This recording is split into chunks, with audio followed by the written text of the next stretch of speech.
Let's roll. I don't know. Because they're dummies. Who's dummy? Hi, everybody. Who's dummy? Apple, at times. Really? You know. They seem to be a very successful company. I know, but sometimes they pull bonehead moves. I'm not talking about the iPad. Totally. The iPad released yesterday by Apple. Not released, but kind of Unveiled. Unveiled. Yeah, they did the little conference there and showed the bells and whistles that it has, and I was left going, huh? Well, What? you just don't get it. I don't. No. I don't. I don't No, get who's- it. Oh, it's a building. It's a No, bar. you don't get it. Know who's excited is Club Soda Kenny. Why? Because they finally made an iPhone that he could use. Oh, is that it? Yeah. It's Kenny's iPhone. Oh, it's perfect size for me. What were they calling it? What do you guys say about the... Well, I was calling the iPhone the iPad Mini. the yeah. iPad Mini. There you That's go. what this is. Now the iPad Mini I have, and it seems to do a little more than the iPad, and it's smaller, and like, here's another thing. I don't want to pay for another a 3G account from AT&T. Fucking amazing that idiot Steve Jobs would go with AT&T again. He's not an idiot. He's a very successful businessman. He's a dope. It's like, so now I got to pay another bill. If I get this thing, I got to pay another bill to AT&T so I can get, connected with this thing.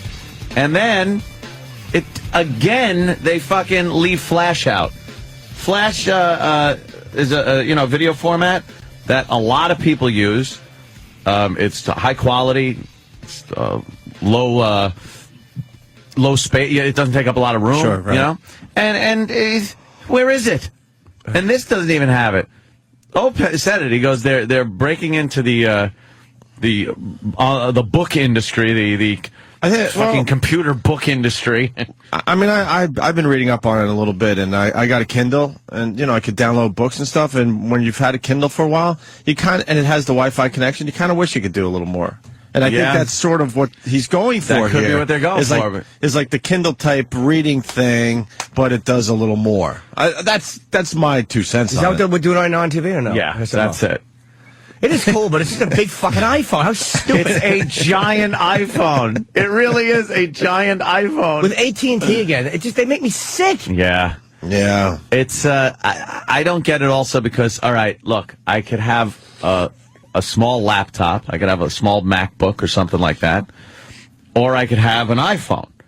Like, this is an in-the-middle thing where you'd be left wanting one or the other. You want the laptop or you want the iPhone, what's in either one, and you're not getting either. You're kind of getting a piece of this and a piece of that. Sure. Like, all right, I want to watch a movie. What do I got to do? Fucking hold the thing up like a picture and look at it the whole time if I'm watching a movie? Mm-hmm. And then it docks with like a keyboard or something, but that's called a laptop. It looks like that doesn't get flash. Looks like they lost their mind and went back. They went backwards with their technology. Unless this is another prime example, and I think it is, of Apple being geniuses, by the way, which they do. They put this out. This is the first one. They already know what phase 2 and 3 and 4 is going to look like, so that you get to throw it away and buy a new one. Well, Apple's great with that, with their pre-planned obsolescence. They know what they're doing. It's amazing how many iPhones I fucking have sitting in a pile in a drawer because the next one comes out and I'm like, oh, I need that. So why don't you throw the other iPhones away, you hoarder? Because, are you an iPhone hoarder? Because I fast feel forward another silly. 3 years and we walk through Anthony's house. We can't even find them. Up. They're just piled all over the place. There's those guys from the fucking TV show with shovels, snow shoveling out my used iPhones and iPads. Well, why don't we got a minute 30 clip here of the iPad. So let's see if we're covering everything. After months of rumor and speculation, Apple has unveiled the iPad, its tablet-based computer. Larger in size, but similar in design to the iPhone. CEO Steve Jobs calls the device more intimate than a laptop and more capable than a smartphone. iPad is an awesome way to enjoy your music collection. And, of course, But you can already do that. we have the iTunes Store built right into the iPad. So you can discover music, you can purchase it, movies, TV shows, podcasts, iTunes University, everything built right into the iPad. And then they, woo! Tablet Give me a computers have plug. existed for years, but persuading consumers that this is a must-have device could prove to be a challenge. One of the questions and one of the challenges I think they're going to have is separating the functionality of this device from maybe one of the lighter Apple laptops that are currently in the market, and that could create some conflict, particularly at the price points we're talking about. And for all the hype and anticipation surrounding the iPad, some analysts fail to see the excitement and familiar functionality in a different form. I mean, I don't think this product is as exciting as, like, say, the iPhone. I mean, the iPod, the iPhone, these products revolutionized their spaces. This product, I don't necessarily think will. Still, Apple has a reputation of building on and enhancing its previous successes, and for some, those enhancements make all the difference. The iPad has a 9.7-inch touchscreen, is a half-inch thick, and weighs 1.5 pounds, with basic models starting at $499. Optional 3G connectivity adds about $130 to the base price, and pay-as-you-go data plans will be available from AT&T. Fucking eight. I'm sorry. It just sounds like it's like an entertainment tablet where you could read books, listen Yeah, to yeah. music, watch movies. Very good. I mean, because we all had the portable DVD player and the iPod. You know what I mean? Yeah. And you're carrying your book now. It all could be in this one thing. To get Wi-Fi? Yeah, it has to get Wi-Fi. I'm laughing. It's like, it better fucking get Wi-Fi. Someone tells me this is going to be like the fucking MacBook Air, the whatever that was. Yeah. the Mac Air, where it was a great like luxury item that meant nothing and will go away. Because this really, unless it's laptop size and is a laptop that's this thin, This it's is meaningless. This is perfect for the business guy that's traveling a lot. You throw it in your backpack and you watch a movie on it. You do a little of the internet and a little of that stuff, but mostly it's for entertainment. You know, the wonderful Borgata was lovely enough to send me a MacBook Air. They sent me one, and it was wonderful. What do you But- mean? Yeah, they just sent me one as a gift. Your house? Yeah. I got a Oh, I box thought- one day, and I'm like... I thought you meant that they gave it to you for the weekend or No, something. no. It's you. They had a present they that just said, what? Mr. Kumia, we thank you for your They want their money your back. patronage and blah, blah, blah. Don't- Here is a gift for you. So they gave me a MacBook Air. And I do use it, but the only time I use it is, let's say, it's because it stays in my bedroom. Right. So when I'm downstairs and I go, I'm getting tired, but I'm in the middle of like a poker game, an online poker game, I'll fire that thing up, do that. Maybe some pictures, a little jacking. It's a good jacking book. They should call it the Jack Book. Because that's pretty much what it's good for. But why wouldn't I just have that instead of, you know, the keyboard that folds over on top? If anything else, it protects the screen. Like, how does this thing, did they address the fact that it has an exposed screen, which is hard enough on your iPhone? You're scared to put it in the same pocket with your keys or something. Right. Where are you going to carry this? Right. In a backpack or something? They have cases. Yeah, they'll have the case. Oh, Yeah, a it's full case. line of accessories have already been announced. Oh, have they? Full line of accessories. Full out of accessories. It all comes prepared the same way. It's a business tool mostly. I don't know Or what I it guess is. if you're just sitting around, you could just kind of have it on your knees on a couch and just kind of do your thing. They need to get a thing you prop it up with, though. Like you said, but that's I a watch people laptop. holding their iPhones. Right. No, but like you know, like Your it's hands start shaking after a while. No, it's inconvenient. But you wouldn't prop up your newspaper, you know what I mean? Or you prop up your book. That's what they're going for. It's a tablet. It's like you hold it and, you know what I mean? And this Yeah. that's been a huge topic of discussion too, where, you know, for a few weeks now, leading up to this announcement, people have been saying, well, how am I supposed to hold it? Yeah. How am I supposed to use it? Right. And it's funny because a lot of the photoshopped mock-ups that people did, like as a goof, is actually the way that Apple intends for you to use it. So it's a little strange that way. Because I can't see. All right, You're not going to use it to do all sorts of stuff you would do on a laptop. So you're on a plane. You're Here we watching a movie. Right. What are you going to do? Like, lay it down on your tray and watch it at a 45-degree angle? You gotta or do you kinda- have to hold it for 2 hours? That's the problem. Or You gotta is hold there it like one of those things that are from a picture frame that pulls out the back? I don't. You could angle There's it. there's How a about a dock. laptop? There's like a dock that's maybe like, 3 or 4 What's up inches with wide. that? Get it? I do. What's up? What's up, Doc? You like tablets, Doc? What's up, Doc? Aside from that, like, how are you gonna? Yeah, but if it's docked, you might as well have a laptop and Yeah. watch your movie on the fucking plane with your laptop. So I guess people aren't as On a excited larger about this screen. as On a bigger screen. as they were excited about the iPhone. No, I don't see the lines being formed when this comes out. I don't see that. I mean, it's going to be kind of a novelty item. I think maybe in some art house shit, they might be able to use these in meetings if they're trading back and forth some Photoshop ideas for some fucking product. I don't know. I'm just going to say it over and over again. They just went after the Kindle market. They see that the Kindle was selling incredibly well. Barnes & Noble has their version. So it's a Kindle Plus. I would say a Kindle Plus. That's what I'm thinking. But the problem is they don't have the same technology as the Kindle, because the Kindle, you could read it without... There's no false light on the Kindle. Thank you. There's no LED. Yeah, it's a new technology. Shit. Which is better for your eyes. So you could take a Kindle, to the beach and just read it like easily with no glare. Yeah, and what about if it's a little dark in the room? You have to get an external light. That's the problem. Oh, is it? Okay. Yeah, yeah. So you're saying the Kindle's better on the eyes than Much better. It works like a book. Backlit? Yeah. You say, like, if you read a whole book on the iPad, you're going to look like Governor Patterson. Probably. You're You're gonna have some. You're gonna have some twitching eyes. I actually have an extra light I bought for travel, like a little. It's like a little. It's fascinating. A little book light. I clip it onto my ear and I loop it around like it's a Madonna microphone, and I read. Jesus. And I look at my own molars in the mirror. Garth in Indiana. Garth. Good morning, workhorses. What the fuck's going on? Hi, Garth. Tomorrow's our workhorse day because we work Fridays. What are you on, character?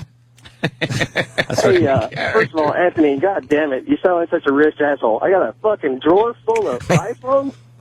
Yeah. Mess me up, man. Look, let me tell you something. It is because I love the iPhone. I really do. It has some of its downfalls, like it doesn't have flash, which I'm upset about. But I love the iPhone, and I have a drawer full because one of them fell. I was pushed into the pool when I had it on me, and iPhones do not go with water very well.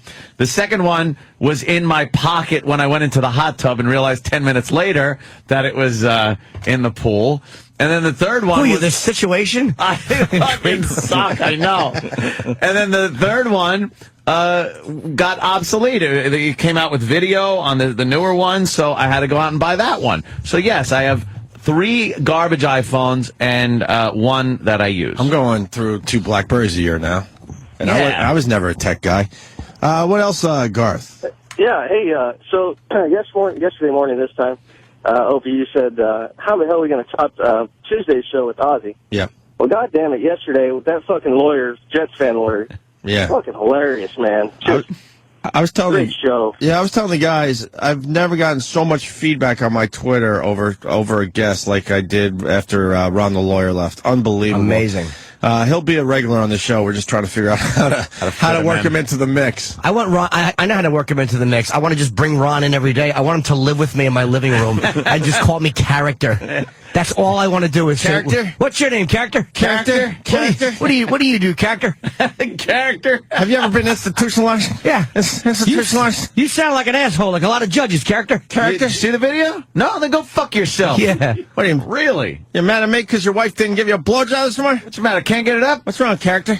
You know who he reminded me of? The fucking drill sergeant in Stripes. Oh, yeah. That laugh. Warren Oates. He sounded like Warren Oates. Absolutely. Please, we hear Lighten character. up, Francis. I think they're getting a few clips of Oh, are they? Ron the Okay. Lawyer. Well, E-Rock asked. I said, yeah, I figured it would be in front of me to start the show. Sergeant It's not. Sergeant Hulka. Yeah. Sergeant Hulka, right. Yeah. And a little bit... I say jump. Won't you say ha ha? Character. Character? His head, I wish you guys could have seen it because he was sitting on the couch and he looked like a man who was just grieving. He got his elbow on his knee and his hand is on his forehead and he's just talking Into the mic, not looking at anybody, just head ducked down. What a sicko. And the father, who's also an attorney, the Roger Daltrey-looking dad, is like keeps elbowing him. It was so funny. It was like watching a married couple where one is drinking too heavily at the party. It was a codependent relationship with his attorney. Absolutely. And they used to work together. You can tell. It's obvious why they don't work together anymore. Abso-fucking-lutely. That was fun. I'm sure that'll be part of the countdown this weekend. I would imagine that's going to be number one. I can't imagine what's going to beat that one. All right, Garth, we'll try, though. I think today's going to be a dud of a show, though. I mean, we can't keep this up. No. We can't no keep way. this quality up. Are you kidding? Quality. We'll try, but I don't know. Let's say... All right, brother. Let's say hi to Mr. D in Jersey. Mr. D. I don't, characters. Hey. What's up, character? So, Character? Almost sounds like Bush a little bit, too. What? Oh. Can he use this iPad as a jitterbug? Jitterbug. The old people's big button phone. That thing is hysterical. Hey, that's a good line, Mr. All D. I need is the jitterbug. That's a good line. One big 911 button in the middle. That's all you need it for, lady. Grab this if having stroke, heart attack, or man of color is breaking in through your patio. The jitterbug. Does anyone have an iPad around here yet?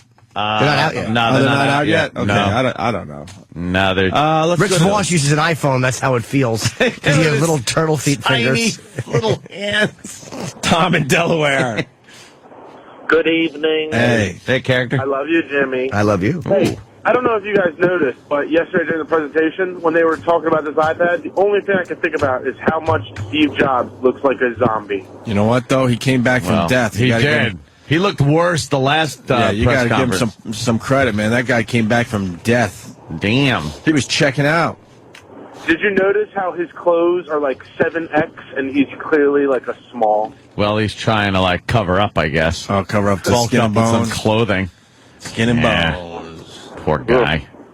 Look at how he looked in 98, and that's 10 years later. Wow. All right. Ooh, wow. Let's say hi to Bill in South Carolina. Bill. Jesus. Take a day off. Bill. Hello? Bill. He's gone. All right, let's say hi to Zach in Atlanta. Just going around the country a little bit here. Zach. Yeah, I just wanted to point out something. Anthony can't really throw phones away. There's some incriminating evidence, like little young ladies' pictures, maybe, that probably shouldn't just be thrown away anywhere. What? Oh, he had a good concept, though. Yeah, but And now he has then to he turns listen? the radio up. How did I do? Yeah, Maybe I do better when I listen on the radio. Yeah, maybe the laughs are blocking the studio. Maybe they sweeten it in post-production. Basically, you're scared to throw the iPhones away. There might be some pics on there. Some pics of Some something. JPEGs. Well, the two of the phones are completely, trashed. Never get really? that back. Get to CSI. Let's see what we can find. Yeah. Let's go to Mike in New York. Mike. Mike. Good morning, what? Good morning, Mike. Hey, man. Hey, Ant, you degenerate gambling fuck. I was wondering if you watched the State of the Union address last night. Ah, the State of the Union. Yes, of course. Did you watch? Wouldn't miss it. I watched. Yeah, you gotta watch A it. couple observations. Yeah. Obama's going gray, like we've said. Oh yeah. It's happening fast. And I don't like where one side of the room claps and the other side just sits down. How are we That's supposed to always get? the way. How are we supposed to get anything done down there in Washington? That's a prime example It's of amazing. how things work, like when they're talking with each other. Right. One side's all rah-rah about Rah-rah. the thing, and the other side, rah-rah. How do you watch the same event and one side gives you a standing ovation and the other side sits on their hands? Because they are not going to endorse I his understand. policies. But doesn't it show you how phony and full of shit they are? Like, how partisan and biased everybody Yeah. is? There have been State of the Union addresses where a president has gotten up and both sides have, given him a rah-rah. Not on every subject, but... Yeah, he had a little rah-rah on both sides, but for the most when part... he talked about middle class, tax cuts for smaller businesses and stuff, then the right stood up and, clapped for him. But everything else... His healthcare thing, they weren't even cracking a smile, sitting there, must not even acknowledge that he talked. Obama was kind of funny. I forgot what point he was making where, all his boys were standing up clapping. I call them all his boys. His boys. Standing up, giving him the standing ovation and nothing from the other side. And he kind of turned and pointed. Did you see this? And he goes, I thought I'd get a couple of you to clap on that one. Yeah, he really is a card. He is a character. He could go off the reading device for a second. He could go off the Kindle for a little bit. They don't trust him though. More than a couple of seconds. One little line, he gets a laugh. Back to the teleprompter. Yeah, back to the. Look at the words. Speech. Look at the scrolling words, sir. Well, we picked out our best parts of the State of the Union. Oh yeah, it's quick. We got five little clips That here. fucking Pelosi sitting behind him. I can't look at that pig. Who, Harry Dean That Stanton? Fucking. I can't even fucking look at her. How powerful I'm is she? disgusted. She's the Speaker of the fucking House. She's She's third in line very for the powerful. presidency. That's Look, you got insane. one. The other That's guy, 1, 2, 3, right right? there, old Joe, and there's 3 right there. That fucking lump of shit. That lump of shit. Yeah, well, just unplug the goddamn bitch. Oh, I can't stand her. I don't think you should be able to be president if you get your nails done. Oh, no. I don't know. Maybe, Right from the second we saw it. Maybe I'm old school on some things because I don't know. If you go to the parlor and you get your hair done, all up nice, I don't think you should be president. The beauty parlor. Ever since we first saw her banging the gavel all stupidly, right. Yeah, with a screechy voice. Yeah. And she, I don't know what Obama feels he owes her. Like, her popularity is lower than Obama's. And Obama's is plummeting. Can he just say, beat it, sister? No. She's kind of, in there. And she'll be there because, she's the darling of San Francisco, so she's not going anywhere. Them fruities will vote her in every time. Well, how do they know when to They lose stand? the majority, and she'll lose it, but what happens? We'll see. Let's see go what to happens. Charlie in Philly has a little observation about the State of the Union. Charlie. Morning, boys. What's up, Charlie? Hey, when did all of a sudden did the State of the Union address become Catholic Church? Stand, sit, kneel, sit, Yeah. sit, stand, clap. What? Oh my God, Dude, I would go. Horrible. I would go to church more if I could just sit down and just hang, man. I mean, the standing, the kneeling, then the thing that you kneel on, you got to put that back up so you can stand up. Pull and it back and then you have out. to pull it back out because you got to kneel again. It's like, can I just sit here, please? I'm just going to sit and watch. Yeah. And there's always, with the first lady or something, there's always, like, the local hero. Like, one year it was the subway hero. Yes. And this year it's the cops, I think, that shot the Fort Hood shooter, which amazing the Army still just doesn't acknowledge that it was an act of terrorism by an Islamic militant. No. So they always have the person of interest at the State of Union. Did they do that? Was that? I'm just looking at the who paper. The first lady was sitting near. Yeah, I'm sure that they got the bipartisan standing. really? relation. Yeah, Yes, they always of get the course. bipartisan. Let's go to Ken in New Hampshire. Ken, How's it going, guys? Hey, Ken. how much snow you got up there? I miss New Hampshire. I used to ski in New not Hampshire. That much anymore. No? No, it's been pretty warm the last week, but Global warming. Global warming. is Global back. warming. It took a break, but it's back. All right. Yeah, I don't know if you guys talked about it. The other day on the Daily Show, Jon Stewart made fun of Obama because when he spoke to sixth graders, he brought teleprompters in with him. It's hilarious. You got to look up the clip. Yeah, we were talking about. I don't think that one made the air because we talk about stuff during the breaks too, and then we forget that we should probably tell the masses. But Anthony was all over that, going, "Why does he have to use a teleprompter at a little school there for sixth graders?" I mean, even stupid, George Bush just talked to students. He didn't need the teleprompters there. You're talking like fucking kids in school. Just wing it, or have an outline and then get up there and just talk. I don't get it. Well, what was he telling the sixth graders that he had Stay in school, get an education, blah blah blah. Can't you just say that? Yeah. Yeah, that's kind of dumb. The people around him seem to be a little dumb because you got to realize if Obama goes into a classroom and talks in this manner, that people are going to pick up on it and kind of beat him up for it, right? Yes. You got to think ahead a little bit. And they've been beating him up for that and completely U-turning on his policies. He spent about, I guess, almost 3/4 of the time of the State of the Union on the economy, which now he knows is the public's biggest interest. Let's get the economy back. Let's get jobs back. And, he really backed off on health care a bit, didn't he? He talked about, the fact that we still need it, and, Democrats are still very into getting a health care plan passed. But this is nothing like his past speeches before the Massachusetts election, right? That the Democrat was blown out, right? Where he would just stand there, healthcare, and now he's talking about, hey, we need jobs, we need this. Oh, really? Well, Mr. 10% fucking unemployment. Now you're talking about jobs? They're saying that 10% is a lot higher, though, right? Of course it is. is. Of course.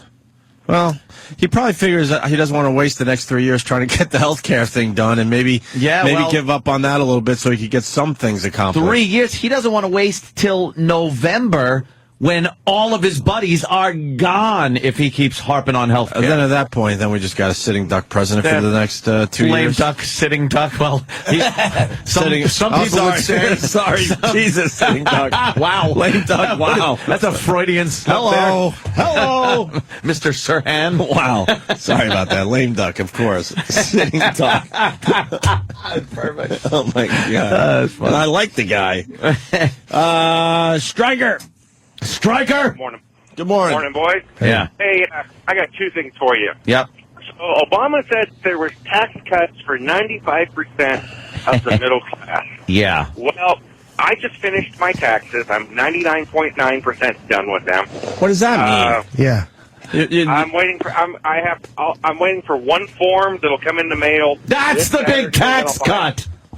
Because I made $10,000 less last year than I did the previous year. Had the exact same expenses, exact same tax withholdings for my paycheck, and I owe $1,500 more. This will be the first year I've not gotten a refund on my tax. Well, Obama fans will tell you that it's, look at your state taxes and your local taxes. Those are the ones that went up. Obama didn't do anything. Meanwhile, all those people took Obama's lead in saying, all right, well, the president's doing this. I'm going to do it. I'm going to set the same criteria as this $200,000 a year and over is rich, no matter where you live. Like, I think there should be a little more of a gate. If you're making $200,000 a year and you live in West Virginia somewhere, you are making a pretty damn good living. You live in Manhattan? No. Sorry. You're not rich. Yeah, it's a bit different. Stryker, I got to ask you, if you don't mind, how much money you make a year about? My wife and I combined last year made $61,000. The previous year we made $71,000 combined. So combined, you guys are making $61,000, and you're not getting a tax refund? No, they're not getting a break. That's fucking insane. No, I have no, and it's just to us. We don't have kids, but we have, we had like $18,000 in medical expenses because my wife was hurt early in the year really bad, so we had a massive medical bill. Well, Stryker, what happened to her, man? Oh, Jesus. She was in a car accident, and eventually we'll get some of the money back once the lawsuit's settled. But what happened to her in the car accident?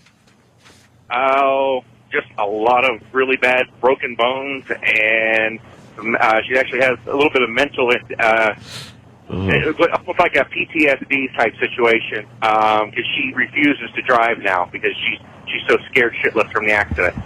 You should have hit it, you faggot. Come on. Come on. I can't. Hold on. He had his finger on the button and everything. Well, let me say. The story just started getting to me somewhere in there. Absolutely. It is kind of... we all have our soft spots. I lost a dad to a car accident. I think that's what got to me right there. But hold on. Is she still suffering from ramifications, though, from the thing, or is it done? No, she's still suffering. Jimmy's walking over to my side, and he's Jesus, that's not the one I usually play, though. The big laugh. Obi's finger was on the button like it really was, like Stryker. it was the Cuban Missile Crisis. It was that close to nuclear war. I pardoned you. Yeah, I pardoned you. I did. And I hit the wrong button like a dope. I hit the empathy button. Aw. Look, man, we all got our soft spots. What can I tell you? Hey, one final thing. I know it's kind of interesting. Obama's talking about how the economy's doing better, and a local Ford dealership here in Denver that supported Obama, the owner supported him, closed their doors yesterday. 240 people lost their jobs. No kidding. That's great. So much for the economy. And then he goes, and I want to pass a jobs bill. And everyone's like, oh, yay. And it's like, what does that mean? Yeah, what is a jobs bill? And what does that mean? So all the Democrats get together, they go back into their hidden room, they come up with a jobs bill that's full of pork and fucking earmarks and all kinds of other shit. So nothing gets done. Enough. I thought we were talking about Apple again. Oh, a Steve Jobs bill. A jobs bill. Jobs bill. One of your guys' biggest listening base is us truckers, and, if you ask the majority of the truckers to call, I think the majority of us will tell you the same thing. We're hurting. We're not working like we used to. I'm working 4 days a week, because there's just no freight out here. Everyone... I'll make less this year than I did last year, even. I don't know anybody that's making more money than they were making a couple of years ago. Sure. I just don't. Sure. And that's people that have jobs. Yeah. There are people that just aren't working, but no Perhaps one's. the king is. What's that? I said perhaps the king down the hall is. Oh yeah, Well, the king. you Yeah, never of know. course. Well, Yeah. you know. The glorious king. Wow. Ugh. Yeah. Stryker, but I mean, you should be getting a refund. You know, that nice little check at what? About $400 or $500? I was hoping for about $1,500. $1,500 would be nice, but like even See, $400 that or would be $500, you do a federal. little something with Yeah. the surprise money. You get I in the- was in the such mail. when I used to get refunds when I was a tin knocker. I was living. I was an I was enriched rough. Oh, mother. my God. Oh, was I just fuck it like my mommy used to call it. Dude, I started treating everybody for like 2 days straight, and then I was right back where I was. Just broke again. I'd sit there and go, yeah, and I'd have to go to a bank. Like some bank that would cash it because Yeah. I didn't even have an account. No, who I didn't got- even have a bank account. Know who got my tax refund year after year, believe it or not? Red Lobster. Really? I was a big- You were styling. I was a big Red Lobster guy for a while. You know, Before it went, Before it went, Yeah. You know. You know. You know. You know what I love about the Red Lobster commercials and other commercials like those really cheesy chain restaurant commercials? But I never thought Red Lobster was cheesy. For Well, real. You don't at the time. You're Long Island trash at the time. Is it cheesy though? I did the same thing. I'm going to a Red Lobster this weekend. I want to see if it's See cheesy. how it is? Because I remember it as a 5-star restaurant. That's all I knew. I'm not even kidding. It man. is if you're Long Island I mean, trash. I was like- in the same boat, dude. That's where I brought my dates. I'm like, hey, I'm treating you to a Red Lobster. Me and the ex-wife used to go to Red Lobster on like special occasions. It's like, yep, we're going to Red Lobster tonight. That's right. It was amazing, and then we'd go there and have their crappy food and think it was great. Is the seafood edible there? Like, is it healthy? Like, I mean, like, you're not going to get sick from it, is it? Healthy. Everything is like boiled in butter. Oh yeah, and it's just they butter it up for you. And well, I just got to bring up the commercials for Red Lobster. Sure. If you watch them, and a lot of these chain restaurants, they show like, and this tasty grilled scallops with bacon, and the camera has to be 2 inches away from the the food? skewers to make it look any bigger than it really is. It's like the scallops are the size of like a nickel. I do remember the shrimp was a bit on the small side. Little small. They showed on a skewer, and they're zoomed in on this thing, and they don't want to show the hands even holding the skewer. Have you ever had a shrimp as big as your hand? How great is that? Oh, fantastic. There's nothing better than a shrimp that is as big as your Eat a fucking shrimp hand. like a piece of watermelon. Yeah. Just laying into it. But that, fantastic. well, the famous story, and this is true, I liked this girl when I was in Geneseo, and I drove her home to, she lived north of Syracuse, and we went to a Red Lobster. Oh, styling. And she was a bit thin. She was a little on the thin side, and we feasted at Red Lobster, and she went into the bathroom and came back very teary-eyed. Oh, no. That's when I learned that she likes to throw up her food. I'm like, oh, this is great. Is that maybe that's why you had to hang your hand out the window? It wasn't your hand. It wasn't Oh, no, your that was pussy a- stuck. that was a different girl. Okay. Did you see how close the camera? We were just watching a commercial. You're right. How close the camera is to the food, and then they show it with tongs and forks and spoons. Well- They rarely ever show a hand because look, see, they don't want to give it a scale. Right. So How would you pick that up anyway? like, look how small that is. That is a tiny piece of They don't shrimp. wanna show- They're gonna bump into it with the lens. I don't want to show you on the skewer. Yeah. Skewer. Character. Skewer. Yeah, so she came back from the bathroom with the teary eyeballs. I think she.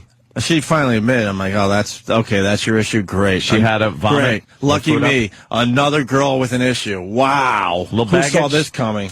Little baggage full Oh. of vomit. I said, beat it. Beat it, stupid. Yeah. Get somebody else with baggage. I had the girl that used to puke, and then I had the girl that got fat. What the fuck? All within one semester, Can't man. win. I told you about the one. We would go back to my room at the dorm after a night of drinking and stuff, and she was just obsessed with eating. I'm like, yeah, all right, whatever. Yeah. We'll get a pizza. And she would just wolf the whole thing down. She was like an average-sized girl. She was fine. I'm like, yeah, all right, whatever. So I'm thinking, wow, she ate a lot of pizza probably because we were drunk and needs to soak up some alcohol. Next thing you know, she took a semester off. I told the story a few times. Then I'm walking down Main Street in Geneseo, and this big monster comes running toward me all excited. because I haven't seen this girl in, I don't know, like no. 6 to 9 months, whatever it would be. And it was the same girl, unrecognizable. She literally gained, I don't know, 80 pounds. Really? Where I didn't even recognize her anymore. Oh, you got lawyer Ron calls. Cool. Hold on a minute.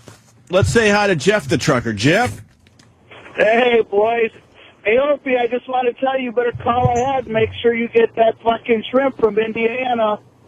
The Indiana shrimp. Yeah. Gotta love the Indiana shrimp. Yeah. Hey, and by the way, your the hockey update is 6 to 8 weeks. He's got a broken jaw and teeth troubles. Yeah, you know what? Thanks, Jeff. I figured I don't know how much hockey these people want to listen to, but broken jaw. We told the story of Hillen, the Islander Yeah, guy who took a puck right to his front teeth, the top teeth. It looked like. Yeah. Slap shot. I don't know. The guy was 10, 15 feet away, and there's the update from Jeff. 6 to 8 weeks. He broke his jaw in. Yeah, it broke his jaw fucking and, jaw and knocked teeth out of his head. Well, teeth problems. Who knows what that means? They could all be loose at this point. The problem is they were laying on the ice. And now we're fucked. The Islanders are fucked because we're a little light on defense to begin with, and now we lost Hillen, who's a soldier. Yeah, he's a soldier out there. It's not good for the team. I think we're in trouble as far as the playoffs go for now. Let's go to Sean in North Carolina. Sean. Good morning, boys. Good morning. When the subject of Red Lobster come up, Ant didn't mention his favorite demographic, but down here, I guess it would be comparable to Popeyes up north. That's all that goes there. Yeah, apparently Red Lobster became like a very popular place with the brothers to take, their baby mama or a date or something like that. And it became very popular with the homies. When did that change? Because I used to go to Red Lobster a lot in the late 80s, I would guess. Maybe a little early 90s. And I don't remember brothers all over the joint. No, it was, like I said, Long Island, white trash. But then again, I don't see color. Well, that's true. You've always been that way. That's right, Anthony. Mm-hmm. Yeah, I could tell, because during every commercial break, you never join in on the racist shenanigans that go on in this studio. Okay, sometimes you do. Actually, look, I'm human. I like a good N-word joke like the rest of them. I'm just a man. Right. I'm just a racist like you. Fuck. Every single person listening to our voices right now is racist. In one form or another. Yeah. You got your hardcore racists, and then you got your subtle racists. Yep. But everyone has racism in them. I truly believe that. You want to hear what a retired cop's dealing with? Mike in North Carolina. Mike! Hey, what's up, boys? That's your intro. How do you... I'm listening to Stryker. You know, I retired in 2003. I get $33,000 from the fucking city for doing 20 years of breaking my ass in fucking Brooklyn and the 72nd precinct. So I got a job in North Carolina too for the state. I make about $23,000. I owe about $7,000 every fucking year. Every year they fucking rape me. This state sucks. I hate North Carolina, but my ex-wife took my kids here, so that's why I'm here. But I know that he fucked over the richer people, or people that he says are richer, but he's fucking everybody over. Because I don't make shit no more. I make about $60,000, if that. And I swear I owe about $5,000 to the fucking feds, and I owe $2,000 to the shit state. It's fucking ridiculous. I mean, I don't know how he expects, people to live. My wife's on unemployment, right? She got $6,000 in so many months. And it raised my fucking income tax another $2,000. Yeah, how? Look at these sympathetic people. One guy goes, a divorced cop? Pension money, I don't understand how they just rape that, too. They take it. I know, it's ridiculous. But well, you see, this state taxes a New York City pension, anything. So I'm fucked with the state. But then with the federal government, I mean, I used to make a lot of money up north. I used to do a lot of overtime, moonlighting and stuff, and I always got a refund. Now I make nothing, and I'm paying these bastards. It's fucked up. I know how you guys feel. I know you're getting fucked, Anthony. Yeah. I know. Right in the ace. You know, I got Yeah. No sympathy, though. It ain't gonna change. Mike. Even when they get Obama out, it's never going to change. That's where my head is at. I think the system is baroque. I don't know what you do. I don't know what you do. I mean, I pay more taxes and it sucks, but it's not hurting me. But it still hurts when someone is taking more money out of your back pocket. But I'm from a big family, a lot of cousins too, and I see what is going on out there. They're fucking hurting, man. Know why I know they're hurting? Because my phone is ringing more.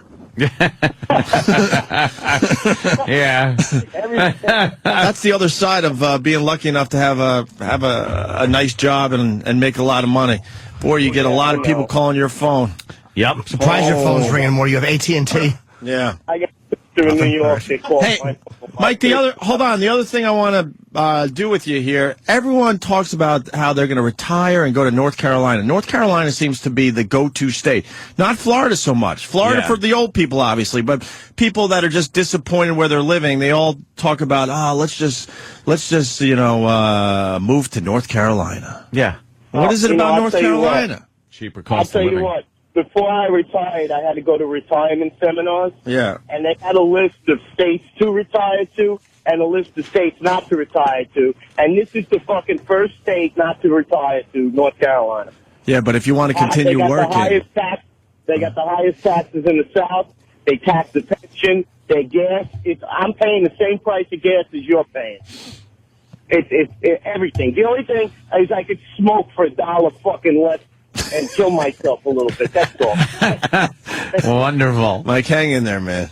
All right, so at least you got this great radio show to escape to. Yes! I'll tell you what, I'm coming home from work now because I work the nights, and this is my only bright spot of the whole fucking day. All right, Mike. Thank you. Please don't go home and kill yourself. Hang in there. All right, Mikey. There goes Mike. A lot of phones. You know, we can take a break. We'll go back to the phones. We got the State of the Union address. Yes. We got some clips. Stalker Patty. Remember when we were playing that TikTok song by Keisha? Yes. Or Kesha, whatever the hell her name is. People brought up the fact that she almost sounded a little like Stalker Patty at the beginning of the song. Stalker Patty came in, sang the song. It's auto-tuned, and Sam gives it a big thumbs up. Big thumbs up? And he's got big thumbs. He certainly does. I saw her that day where she recorded it. Or started recording it. I was leaving and she was coming in. I was like, what are you doing here? And she's like, I got to record a song. Like a big star. That was the day Emeril Lagasse was out there. And I go say hi to Emeril Lagasse. Like I was trying to get it. She's like, no, I don't know him. I go, he's a celebrity. Because obviously he was in a discussion with somebody. And she's like, he's talking with someone. I go, that's just another fan. Go up to him. Sure. Go up to him. Did she? So she starts walking up to him and then realizes that they're having a discussion and turned away. I was like, fuck you. God damn it. That would have been great. funny. Just interrupt. Hi, Emeril. Bam. Bam. And dope. And for the guys down the hall, I know we're trying to move on from this Nick Cannon, who's working at our old station that changed formats. You know, Mariah Carey's wife. Yeah. And I meant to say it that way, yes.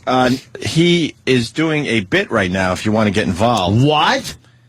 Called, What's Your Favorite Cereal? No. Look. Bundy. What's your favorite cereal? That is, you're kidding. Not real. Kidding. Not real. Is that what the talent coach told him to do? It's Tina Marie. Her Twitter name sucks. Has upper management over there been fired at all, or was it just the talent again? No. Kidding? No, they thought Nick Cannon would now get the job done. Great. This will be another just disaster for those guys. What's your favorite cereal? All right, let me think about that. What kind of a whore radio agent would pass that off as really a good choice? Instead of fighting for his other guys. Yeah, exactly. Yeah. What's your favorite cereal? We would do fighting his own teeth. We would do. How do you do that? Could you please do a headstand so we could put Fruit Loops in you and eat from it? Of course. And he's doing what's your favorite cereal? We would do a Fruit Loop volcano or something. Of course. Yeah. Can you picture? I love fucking. Jim's so mad. Can you picture Go, Jim, Howard's go. agent? Can you picture Howard, like after Clear Channel took him off those markets? Can you picture his fucking agent actually taking care of the people they replaced him with? No.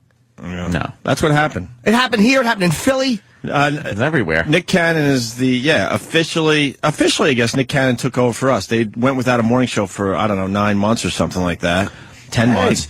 And he's great success. And he is the guy in our spot, sitting in our actual seats, because he sits in all our seats. He just rotates. Yeah. And our agent was the one who got him the gig. You're right. Continued failure. You're right. Yeah. You're right. And I just can't picture Buckwald doing that if he was taking all those markets and Clear Channel or somewhere else and then just helping to replace them. I just can't picture that happening. No, we just get stepped on by everybody. Everybody. We're a doormat, for Christ's sakes. We should all have welcome written on us. Yes. But if the boys could get a little Nick Cannon doing "What's Your Favorite Cereal," I got to hear that. Number one market in the country. Number one market.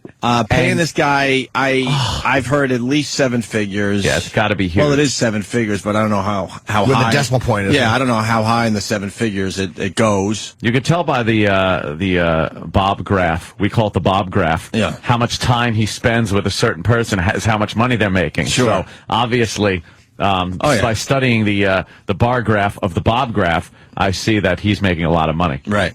Sam's running down the hall. Oh, my God, is he? Oh, I love this. Look at his feet. Oh. Quack, quack, quack, quack, quack. I'm Sam. Quack, quack, quack.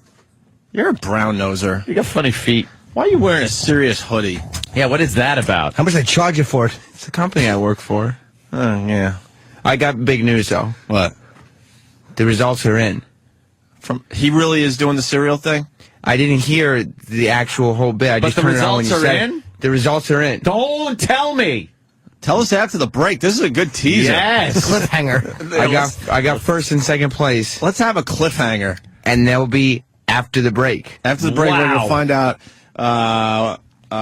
what New York's favorite cereals are. Yeah. Jesus, that's... What cereals wake you up in the morning when you're rolling with Nick Cannon? Why? Rolling. Yeah. Isn't he trying to get street cred? That's why not rolling. Rollin. Roll-in. With apostrophe. G's aren't very... you don't got street cred when you put G's in things. Unless you're a G, which is ironic. Now that I've been in this business, I don't know, like 25 years now. Holy shit. Started as a little kid. I'm the Doogie Howser radio. Yeah. That's how long I've been alive. I officially give up trying to figure out what this radio thing's all about. Finally, you tapping? I can't be bothered trying to figure it out anymore. No. This fucking company we used to work for puts Nick Cannon in. He's never done radio. He's the wife of Mariah Carey. And I got some inside info last night from somebody that is in the know, and this is legit. Should I throw this out there? Please. Some people will care, and most people will be like, whatever. Please do, because it just I heard tells. It's so telling. Nick Cannon is in his second week of radio. He's never done radio before, and that just doesn't work. Because this radio thing, believe it or not, is pretty fucking hard and stressful. Yeah. After actually a week and a half, they decided that Nick Cannon needs a talent coach. Yes. They brought in not a consultant. They brought in a guy, a high-powered guy, supposedly out of L.A., Yeah. to teach Nick Talent. Cannon how to do radio. To have talent. To have talent. You have to teach him to have He talent. actually has a talent coach because they realized quickly, like, holy shit, this guy doesn't know what he's fucking doing. Which is no surprise because CBS has done this many times before this. Oh, please. Boy, do they repeat mistakes. They just over and over again. What terrible incompetence. That's fucking embarrassing. And they all still just sit there. They in never their lop- ivory towers. They never lop their own heads off. No. Never. So, Nope. Nick Cannon has a talent coach now. Do you think the cereal thing was the talent coach's idea? Oh, I'm sure. He said the phones are just shut down. So, Yeah, a bunch of fatzos listening want to talk about cereal. They're not shut down. Well, it might be because Steve Rumbato is coming up with a couple of serial suggestions that I can't repeat on these airwaves. Why? You didn't write it. I am not going to repeat it. I wish they would just let him do his show. Well, you'll have the results and maybe just a little audio, just a couple little snippet. It has to be quick though. You can't take long Nick Cannon today. No, when we were playing the Nick Cannon audio last week, I realized we were in over our head. Like we can't make anything out of this. Just and then we're just sitting here stuck, looking at each other, listening to Nick Cannon. And but we can't even goof on this. We didn't have an angle on it. But Opie, he didn't have a topic. He was just riffing with the music and welcoming New York to his new show. Now, we have What's Your Favorite Cereal? Yeah. I guess the number is, thank you, Tina Marie First Rec. I mean, if you want credit for your Twitter, you got to come up with better names. But she goes, you could call him at 888-923-0923. Ask him how it is to be married to Mariah Carey. Yeah. How it is to be a wife to Mariah Carey. It's probably crazy because Mariah did prank call his show. Yeah. Do you have that audio? Not yet because I'm recording the live show. You gotta get that. And he knew it was his wife. No. Husband. Within, seconds, right? No, it was a prank. So, she got him. She got him? Yeah. Oh, please get that. All right. We got lots to do after the break. You want to hear a Lawyer Ron call going into break? You bet I do.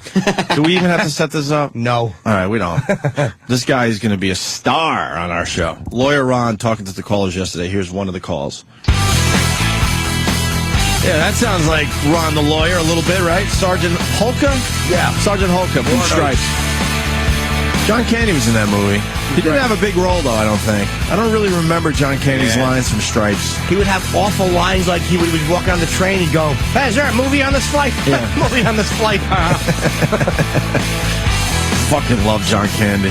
And there was the best lines after he was all covered with mud. Yeah. And John Larroquette's like, what happened? He's like, well, sir, we were on our way to Bingo Parlor. And, and John Larroquette goes, shut up. He goes, okay, sir. Okay, sir. Okay, sir. Okay, sir. Opie and Anthony, we got State of the Union audio. We got more of your phone calls. A lot of people bitching and complaining. I don't blame them. Just getting fucked. Tax season is slowly approaching. Also, let's not forget about the groundhog thing. We got to talk about that as well. Peter's getting involved. Yeah, they're not very excited about Punxsutawney Phil. After all these years, they want them. Well, I guess we could do it because it's quick. They want them to use what? A robot? A robotic. A robotic groundhog. Yeah. You know, look. Yeah. Yeah. Groundhogs. Come on. Who gives a shit about groundhogs? They want to fucking use a robot groundhog because they think Punxsutawney Phil is being abused with the lights and the people, and it frightens him. Meanwhile, they're saying he's one of the most pampered little fuckers out there. But yeah, don't we get a little robot? Look, if you're a pain in the ass animal, you shouldn't get sympathy from PETA. Mm-hmm. You can't save all the animals, but the pain in the ass ones, just fucking who gives a shit about them? I can't. You know what a groundhog could do to a golf course? I can't see that whole thing. It's like, and now here's let's bring out Punxsutawney Phil. There he is. Thank you. No. This isn't the one we used to play, though, man. God! No, he's a robot. Oh my God, this laser's shooting out of his eyes. That's okay. I'm on the Kenny Loggins.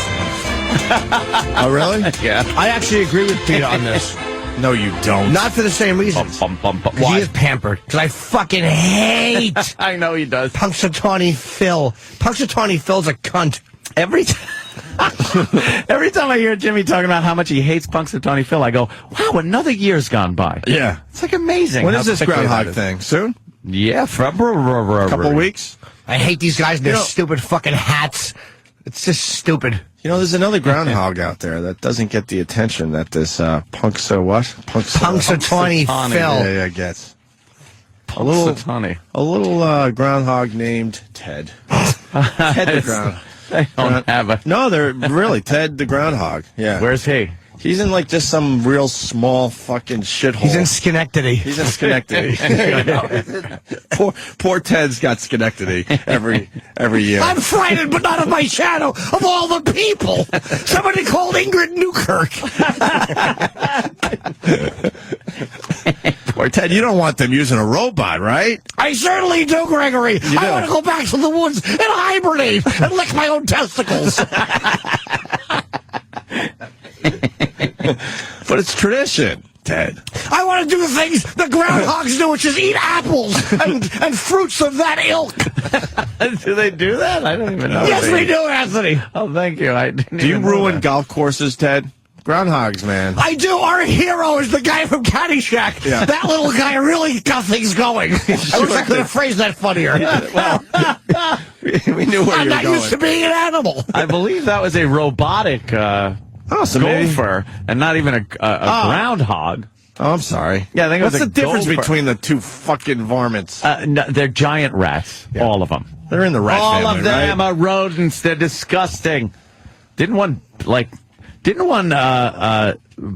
Bloomberg last year or something? Yeah. The one that they do on Staten Island? Yeah. Like, everyone has their own version, and it just pales in comparison to the wonderfulness of Funny Phil. But you would assume that the mayor's used to getting a little bite every once in a while. Yeah. Oh, really? Yeah. Well, Keep that one between There ourselves. is actually another one. Check two. Oh, there is another what? Groundhog? Yeah, it's Puxatawny Chip. No. No, there's not. But let's replace that one with a robot and then pull his batteries out. See, but he was out there clapping and stuff. I guess I should come out and maybe see a shadow or something. Good one. Yeah. Yuck. Sam insists Sam. that we play this Nick Cannon clip. Yeah. Even though we have so much that we want to get to, he goes, you got to go right to the Nick Cannon clip. I guess it was brought to my attention on Twitter that Nick Cannon's doing What's Your Favorite Cereal? What's your favorite cereal? And we got the conclusion of it. Now, that's the cutting-edge kind of radio that they are looking for over there at our old station. Right. You know, we used to work there. Obviously, Nick Cannon's there now, who's married to Mariah Carey, represented by our own agent, which is wonderful. Yeah. And he's doing the type of radio that, Opie, we just couldn't pull off. Hell fucking I guess no. we just couldn't pull it off. But what's your favorite cereal? Now we're talking. I just see ratings. What do you think? What do you think was the one cereal where he went, whoa, hey, well, slow down a little bit now? Oh, let me think. Something had to be like Count Chocolate? Frankenberry. Yeah, see? Something odd like that. Or how about Star Wars C-3POs? Wow. What? Is that brought up? No, that's it. I'm just saying that's so obscure. Fruit Brute. Yes. Fruit Brute. You gotta eat Fruit Brute. That's when someone's calling saying some bitch OD'd and you're bringing her over the house. You're eating Fruit Brute. So what do we got here? Well, this is the climactic conclusion of the What's Your Favorite Cereal bit, which he must have spent his first hour on. And He spent, the first hour, the topic for the 6 a.m. hour. What's wrong? The talent coach. Yeah. Well, Did he get this from the talent coach? This bit idea. He seems to, because he's trying to do some radio here. He announced his first, second, and third place, and then he goes to a caller. Does he make it sound so exciting, like the whole world needs to know? It's like he just has so much energy about cereal. Fruit Loops! Oh, come on, man! Oh, shit! Have you heard the clip? Is that what Fruit it's Loops? like? Is it really? It's got to be like that. This is not. I'm doing this spoiler free until the clip comes out. Please, don't spoil Look, this. we'll be the first to admit we got to pump some shit up when you do radio, but some of these guys are just ridiculous. Getting excited about a cereal bit. All right, let's play Nick Cannon is excitable. All right, let's listen to this. The new 92.3 now, rolling with Nick Cannon. The polls are closed. It's officially in. Fruit Loops tops it off. The number one. That was an absolute guess on my part. Way to go, Jimmy. So give it up for Fruit Loops. Fruit Loops. I was using that everybody. as an example. Fruit Loops. It's the number one of all the listeners. Yeah. They prefer Fruit Loops to other cereals. Oh. I don't know. I think he's a little biased there, because didn't his wife go Fruit Loops for a little while there a few years back? I'm sure he would not appreciate that remark. Well, that's what I heard. Why didn't he like Cocoa Puffs? Cuckoo for Cocoa Puffs? No. That's another crazy Mariah Carey joke. Yes, it is. Trying to think of other crazy ones. I can't. Well, give us a minute or two. We'll have some on the phones, I'm sure. Sugar frosted huge tits. That's not a cereal. Tony no, it's Tiger. Oh, wow. Jimmy. He's not going to like this. Jimmy. Oh, this is terrible. The number one cereal to wake you up in the morning. coming in second. Lucky Charms, Frosted Flakes was third. What? And we got one more call. Let's go to the phone. Ebony from Brooklyn, what's your favorite cereal?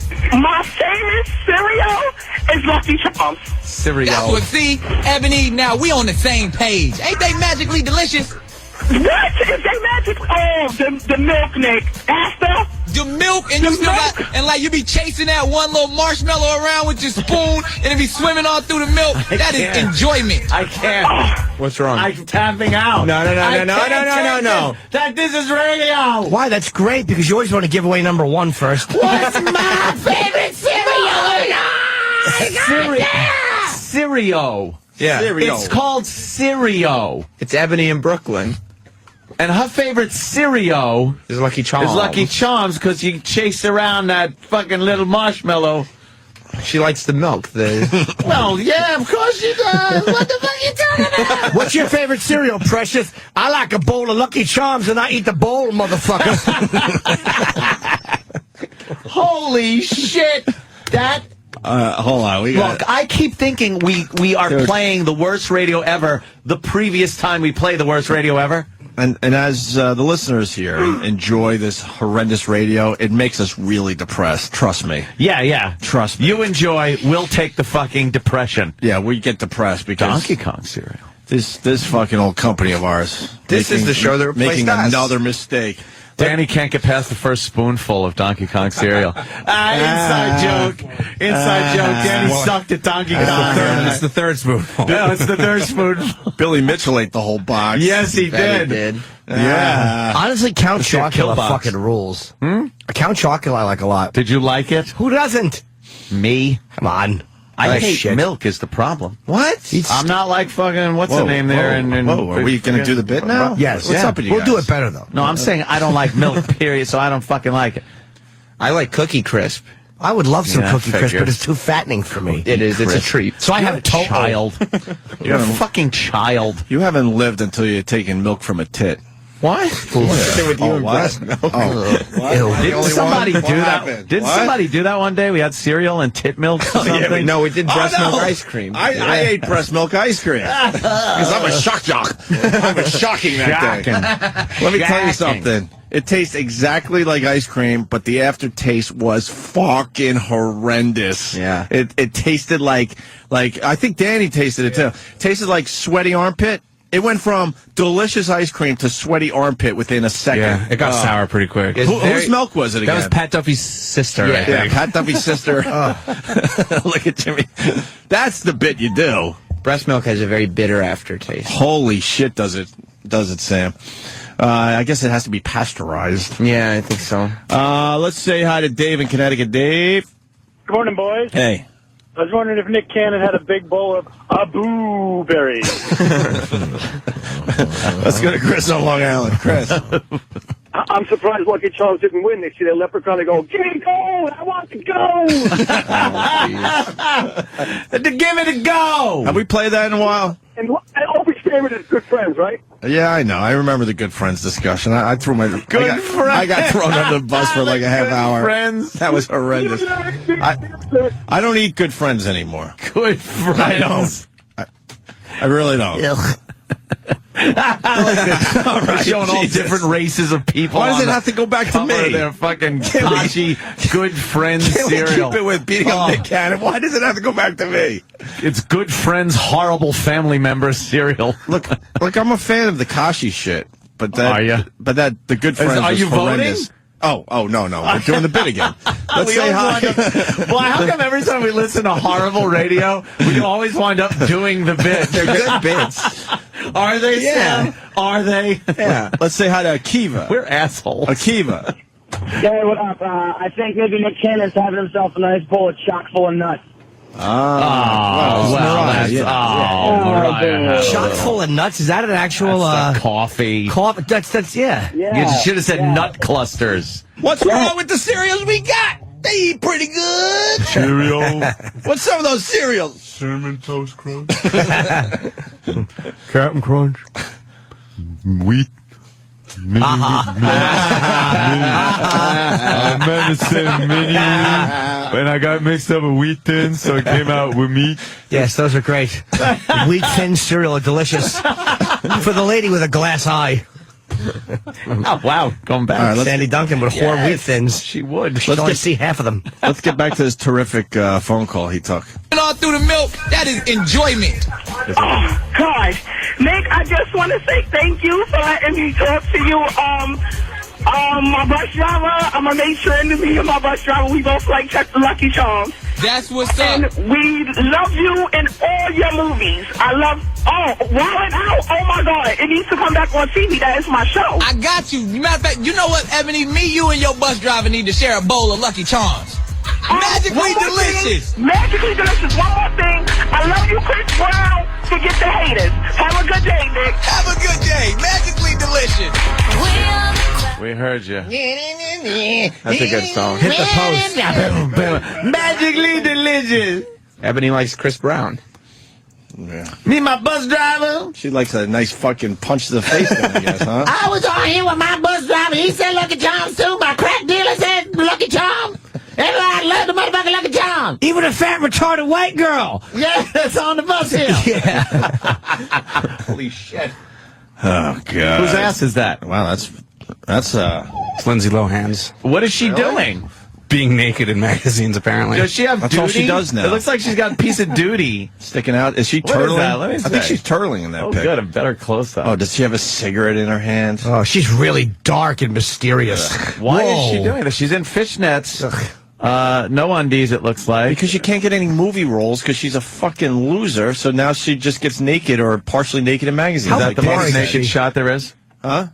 Hang on, there might be another. Hey, what's that tip? Oh, let's see the tip picture. The last one. She's got a yeah. cigarette by the toilet. Just go take your shit. She's got a sitting there cigarette. puffing on a butt. Look at that shit, yo. Hiding the nipples, of course. No, you can kind of see that. But oh, can you? look at that shit. Yeah, the new thing is to show it Wow. a little bit. All right. She's got some nice tits. Yeah, she's all right. That dumb word again, tits. Can't stand her. Dumb face. I'm not a fan of Lindsay Lohan. Oh, she's a wild one. Look out. We met her before, like she went like nuts. Nah, she was still crazy when she came in over at XM. You think? Yeah, she was. She was already starting that party and shit. Yeah. Oh yeah. All right. She wasn't crazy in Freaky Friday. Right after that, she just lost her mind. Okay, she was 9. She's perfect for you. Wow. She's perfect for you. Stop. You wouldn't. No, She's perfect for you. Come on. She is like get you in a lot of trouble crazy. That is a get you in a lot of trouble crazy girl. When you're out, you'd be getting in fights and just drug charges and just having to take the fall for her. She's driving away. You're there getting cuffed going, what happened? Fuck that. Have you ever dated one of those? No, not that crazy. I haven't gone that crazy, or I haven't let it escalate to that Where it all craziness. starts off nice with maybe a little dinner date, and by the end of the weekend, you're in jail. You're in jail going, what the fuck happened? She's in the hospital. Yeah. And not because of you. She's going into rehab. She's and- ODing. Yeah. You're taking the fall. I never had that John Travolta drive to Okay. Lance's house. Right on. You ever have the John Travolta kiss on the step of a plane? Well, enough said. I'm not bringing that up. You see the video of him? Kiss on the. That is great. You see the video of him bringing supplies to Haiti on his Over in own Haiti? goddamn plane? His own plane. Yeah. He was affected by that thing. Was he? He's That thing affected that by happened everything in now Haiti. since the passing of his son. He's very sensitive now. Did you notice he hit the post on a I love that we educated the listeners to how horrendous radio is, and now they great. pick. Yeah. I get emails and tweets all the time where people now they enjoy listening for all the hack shit that we point out. Sean in Albany. Sean. I wasn't pointing that out. Someone in studio pointed out that he hit the post on a pre-recorded phone call. Yeah. Pre-recorded phone call and he hits the post. Oh, yeah, because you do a little math. You're like, okay, the intro on this is 15 seconds. So 15 seconds left in the phone call. I'm going to start that record, and it's going to match up nice. No, you're thinking too much. Nick Cannon's not saying I'm going to do that. Nick Cannon sits exactly with nothing in front of him and just talks. He's got a staff to do that for him. And a talent coach. And a talent coach. Board up. Who's saying, you need you a know, talent coach to do radio, man. You're in the wrong fucking business. We have not. Our problem is we never listened to one fucking person in all these years. That's not a best one. problems ever. Almost listened to Eric Logan. Almost. Maybe we should bring talent coach in here. Hell fucking no. All right. We should, just to ridicule him. We should bring Dude, you know how much fun that'd be if we had a talent coach come in and then all of his awful suggestions we incorporated and then ridiculed them? Dude, that's exactly what we should do. Get a talent coach for a fucking couple days. All right, well, let's not talk about it on the air. You're right, I'm stupid. Lesson one of the talent coach. Keep it under your hat. Right, let's keep the bit under our hat. Let them forget we ever said it, and then you know. Then we're in. Yeah, exactly. You want some Obama, Aunt? Obama? I don't know. Michelle Obama looked like she was pissed off last night during that address. And she had a few looks different from what day? She had a few looks toward the president there. I think the president mentioned that she's... What the fuck was the one thing? Oh, shit, he did not. What? Oh, wow. I thought... Oh, that he mentioned... Okay. Sure he knows. Yes, Ken. All right. You mean when he gave her kudos for doing, like, taking care of fat kids? That's what it was. Taking care of fat kids. Yeah, and she looked at him like, what the fuck? No, that's really what happened. Yeah, she gave him a look like, I'm doing a little more than that, sir. Yeah, she got a standing ovation, and she's telling everybody else, sit down. Sit down, sit down. It's not about me, even though she wants it to be about her. And then the president, you know, off the cuff goes, she gets embarrassed. Oh, really? Yeah. Off the cuff. Yeah. All right. What a guy. Well, let's go to Obama setting the record straight on the financial situation. I'm not going to play all these clips. We'll play a couple now, and then we'll play a little later. We'll mix this shit up a little bit. Yeah. So let me start the discussion of government spending by setting the record straight. Oh, Jimmy's standing up clapping already. Nancy Pelosi. At the beginning of the last decade, the year 2000, America had a budget surplus of over $200 billion. All right. Blame it on Bush. Here he goes. By the time I took office, we had a one-year deficit of over $1 trillion. Right. And projected deficits of $8 trillion over the next decade. And I will raise that even more. Most of this was the result of not paying for 2 wars, 2 tax cuts, and an expensive prescription drug program. On top of that, the effects of the recession put a $3 trillion hole in our budget. He is not taking responsibility. All this was before I walked in the door. Shut the fuck up. Now,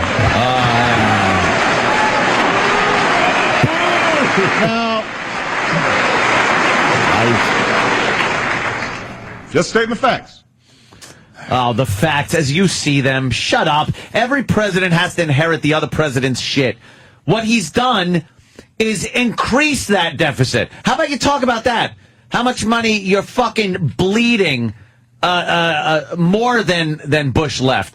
I understand Bush chalked up a fuck of a deficit after Clinton had a surplus. By the way, under Clinton's surplus, our intelligence was gone. The fucking military was decimated, and 9/11 was a direct result of that. 9/11 then cost a lot of fucking money, regardless of the wars. Regardless of the 2 wars. Cost a lot of money to just get our intelligence back up. Have that shit running. Have a military that's stronger and can deal with situations like 9/11. And to keep that from happening again, which, by the way, it didn't. That costs a lot of fucking money. And this motherfucker is complaining still that Bush chalked up a huge deficit, and what is he doing to cut that deficit? Oh, that's right, he's not. He's taking more money, printing up more money, taking out more loans from fucking China. Shut up already. State of the blame Bush. State of the blame Bush address. Very good. With Pelosi's fucking goddamn dry ice steam coming out of her pussy. That fucking frigid cunt. Yeah. What do you do for a living, character? Greatest quote ever. Character. What do you do for a living, character? Character? The way he says character is the best. I want him to actually just call me and say that all the time. Call me character. You know when Steve calls when we have to talk about medical shit? We're going to have Ron the lawyer call when we have to talk about lawyer Absolutely. shit. So it's going to be, he's going to be great. I thought you meant All right, Steve. Here's the second half of what Obama was saying last night. If we had taken office in ordinary times, I would have liked nothing more than to start bringing down the deficit. But we took office amid a crisis. Hold it. When are ordinary times, by the way? What the fuck is that, Little House on the Prairie? When are ordinary times? Presidents usually take office, and there's some kind of fucking crisis. Reagan took office in the middle of the fucking Iran hostages and the Cold fucking War. Remember that thing that lasted a couple of years? Every president had to deal with the fucking threat of nuclear fucking war. Come on. What do you do for a living, character? I co-host a radio show. LBJ had to get a limo with stuff all in the back. Exactly. I'm with you on that one. Enough. There's never ordinary times. Ordinary times? When was the last time we had ordinary times? For real. Could you think back in history, the last time we had ordinary times? Ordinary? What does that even mean? He threw a word out like ordinary times. Basically, where the country was running nice and there was no major issues. When was the last time? And let's not go for the joke right away. I'm when was really the last trying time to think. we had ordinary times? 1861. See, that's why I said 1861. That's why I said let's not go for the jokes right away. Although that's a great one. Come on, Google it. When? Oh, when you go God. to the 50s? When they talk about how nice it was? Dude, the 50s was Korea was in the 50s. The Cold War was really gearing up. Nuclear testing all over the place. The 60s, we had the Cuban Missile Crisis. We had the Vietnam War. We had, again, nuclear missile talks. 70s. The 70s, Still we had had Vietnam. disco.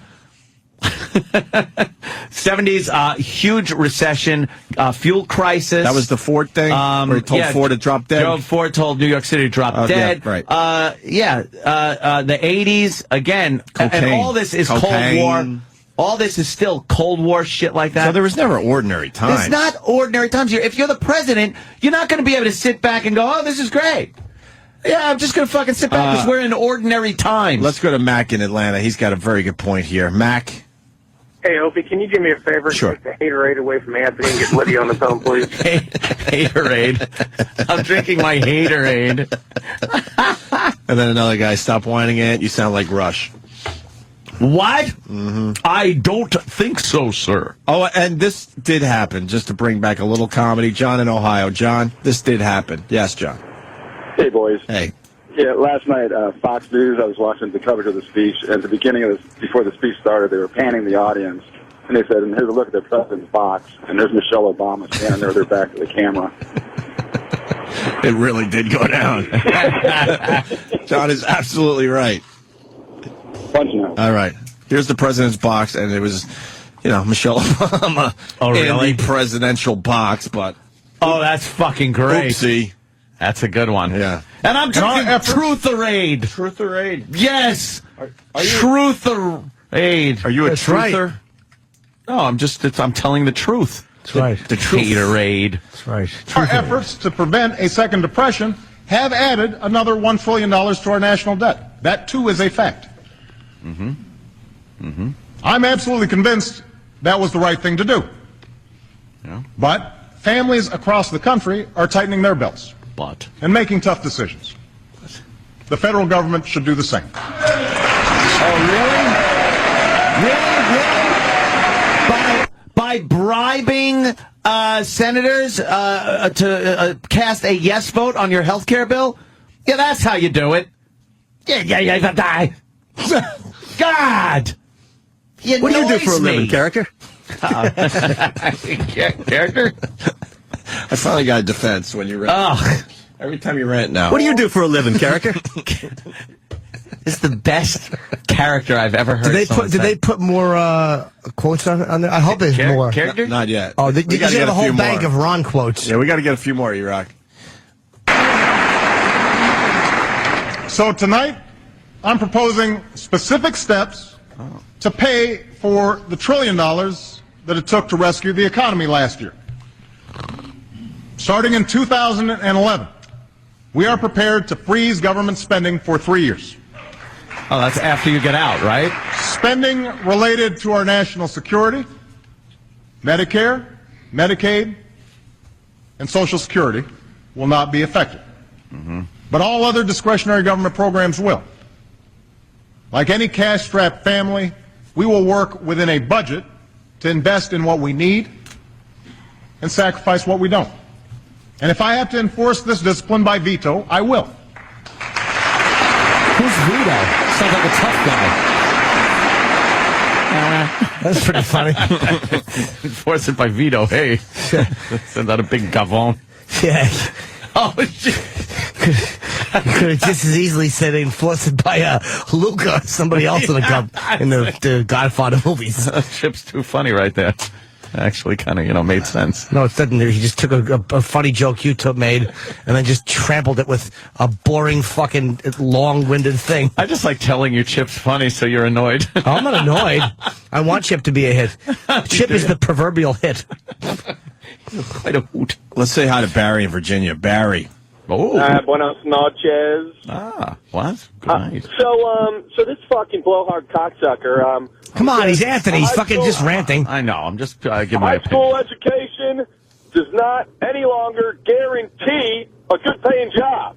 All right, so all my fucking taxpayer money paying for fucking minorities and assholes who couldn't graduate high school like myself. So that if you do go to college for free, then absolutely you will have a good paying job. I mean, there's no goddamn doubt. And one other thing, Anthony just said when he gets out, yeah. He says 5 years a guarantee that the exports from America overseas will double. And that's it. They're going to fucking double because he said so. Dude, I work in government contracting. A simple fucking computer system for any agency around the Beltway takes fucking 5 years in and of itself. And you're telling me that you're going to fucking double the exports, meaning we're going to generate fucking 2 times as many goddamn textiles, crops, corn, whatever the fuck it is, and all of a sudden export it when your fucking black ass is gone? Fucking break. Full of shit! What do you do for a living, character? Just listen to all that just to play the clip. That's all it was about. No, we didn't even listen to the guy. We were just waiting for him to finish. They're having Blueberry Pancake Day on the local news, so. Oh, is that what it is? Yeah, and sounds good. Fox locally here in New York, they have Blueberry Pancake Day. The world is falling apart, but they're having Blueberry Pancake Day yet. Yeah. I think that's what we need to do. Oh, God, that Obama. Whatever. Yeah, by the way, that's true. The spending freeze is less than 1% of the deficit. Really? It's really going to do nothing. I'm glad he didn't spend a lot of time on health care. Why not? That's one of his passions. Why didn't he spend a lot of time? Let's try to think. Oh, because America completely rejected it and is looking at it as a boondoggle? What's a boondoggle? I don't know. It's one of those things that just get caught up and it costs a lot of money or something. Is that the definition of a boondoggle? Yeah, I call it something else at home. Oh, I know. See. See. Yeah, see? See. Right. Hey, let's say hi to Jamie in Maryland. Jamie. Yeah, I was going to say, Obama can say all he wants, but honestly, the truth of the matter is that yesterday, more people are interested in Steve Jobs' State of the Union address than Obama's. Yeah, I think you got a point there. That's where our country's at. I think you're absolutely right. People are Googling the fucking iPad way more than the State of the Union address. Google it, Google it, Google it.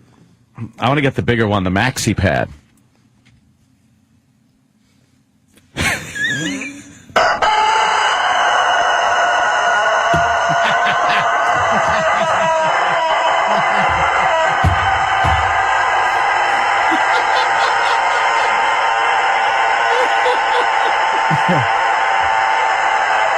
Wait, it becomes funny again, right about here.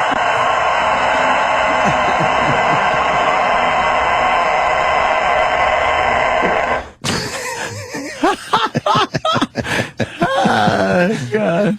Yes, that is a fucking rooster. That will be in the Hall of Fame. Sure. Of bombs. State of the Union, more audio later on in the program. Why don't we take a break? Because after the break, we got Stalker Patty performing TikTok by Kesha or Keisha. I think it might be Kesha, now that I think about it, right? Yeah. But we'll go to break. Kesha. We're going to go to break with our new favorite person, Ron the lawyer, taking phone calls yesterday. This is a part 1, part 2. Fuck it. Yeah, we lost another one. What? I'm not doing the celebrity death watch anymore, by the way. It's too creepy. I did that in 09. I'm moving on to other things, by the way, but we will announce the big celebrity deaths, of course. Oh, we lost Zelda. Oh, man. Oh. We lost the poltergeist lady. Wow, now she knows. Now she really knows. She threw herself into the closet. Now, how many years ago was Poltergeist? The first one, because I know they did a... early 80s? For real? Because she looked old when that movie was out, right? We'd all be in agreement. She was 76 when she died. 82. Holy shit, that's 28 years, right? 28 years ago. So when she made that movie, you're trying to tell me she was only 48? No way. Because she died and she was 76. No, she was... Come on, yeah, that can't right, be possible. 48. She looked old when that movie was made. Not ancient, but she looked like an older broad, right? Yeah. Little short, fat lady. Maybe it was makeup. Maybe. No. No. She was just She was just born a disaster and had to live her life as a disaster. She really was. She was like a kind of a midgety thing. Oh, she was in 30... She was born in Pittsburgh in 33. She was... She played a Munchkin in The Wizard of Oz in 82's Under the Rainbow. I was not going to the say, original. Jesus Christ. Yeah, really. That's old. Hey, you know something? She's a little fidgety thing, and she lived to be 76 or what? 76. That ain't bad. Not bad. For a midget. And she did heroin her entire life. She really did. And she's in German shit films. Yep. Little known facts about Zelda. Look into the brown eye. Oh, my God. I had a dream last night that we got yelled at by management for eating stuff on the air, but it wasn't so much eating, it was the wrapping and unwrapping of our food. So we were allowed to unwrap the food, but couldn't wrap it back up. Which, by the way, does not sound ridiculous at all if you knew our management. Your dream stinks. Well, that's a terrible... I thought it was going to be all hot. No. A sexy dream.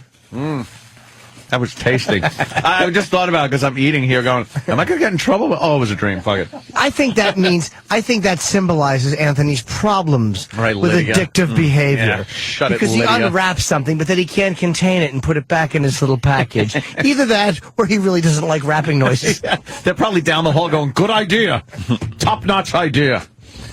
I dreamed that you die, and after a few years, bunch of years, no one even knows you ever walked this planet. That ain't quite a dream. That's That woke me called right the fuck up. reality. That woke me right the fuck up. I forgot to tell you guys 2 nights ago. You want reality? Woke up 3 in the morning going, holy shit. No one will ever know I walked this earth. You're on the internet, which is good. Until That'll last a while. Until they get bored with the internet in the future. Yeah. And that will go away. Hey, so we lost Zelda. Poltergeist lady's done. Our pal Chris Jericho was arrested for being drunk in public. Really? Yeah, and I think we were trying to get him on the show. It's been a while. I think he was supposed to be in New York today or tomorrow. I don't know. Oops. But he was What in did he get arrested Kentucky. for? What was he doing? He was drunk. Look at his mugshot's pretty good. Mugshot looks a little intoxicated. His mugshot on TMZ. He doesn't come across like the type of guy that tips him back a lot, right? No, Farrell and Russ are both extremely intoxicated in public. Oh, so it's a public intoxicant? Yeah. Oh, wow. Yeah, we should get Ron the lawyer. He'll get him out of that mess. Oh, yeah, that's easy. What do you do for a living, character? WWE star Chris Jericho, or Chris Irvine, has been arrested along with a fellow wrestler, Greg Helms. They were arrested yesterday on the 27th at a gas station in Erlanger, a Shell gas station. This happened at about 5:41 a.m. They have both been released from the Kenton County Jail, but you can see right there their mug shots, both of them posting a $120 cash bond and both facing an alcohol intoxication charge. We're not sure of their court date right now, but this is a developing story this morning out of Kenton County. It's not a developing story. It is what it is. No, it's a quick little, the guy was drunk in public, he'll get a fucking little fine thing, and I don't and that's it. understand that. Public intoxication. There should be another crime.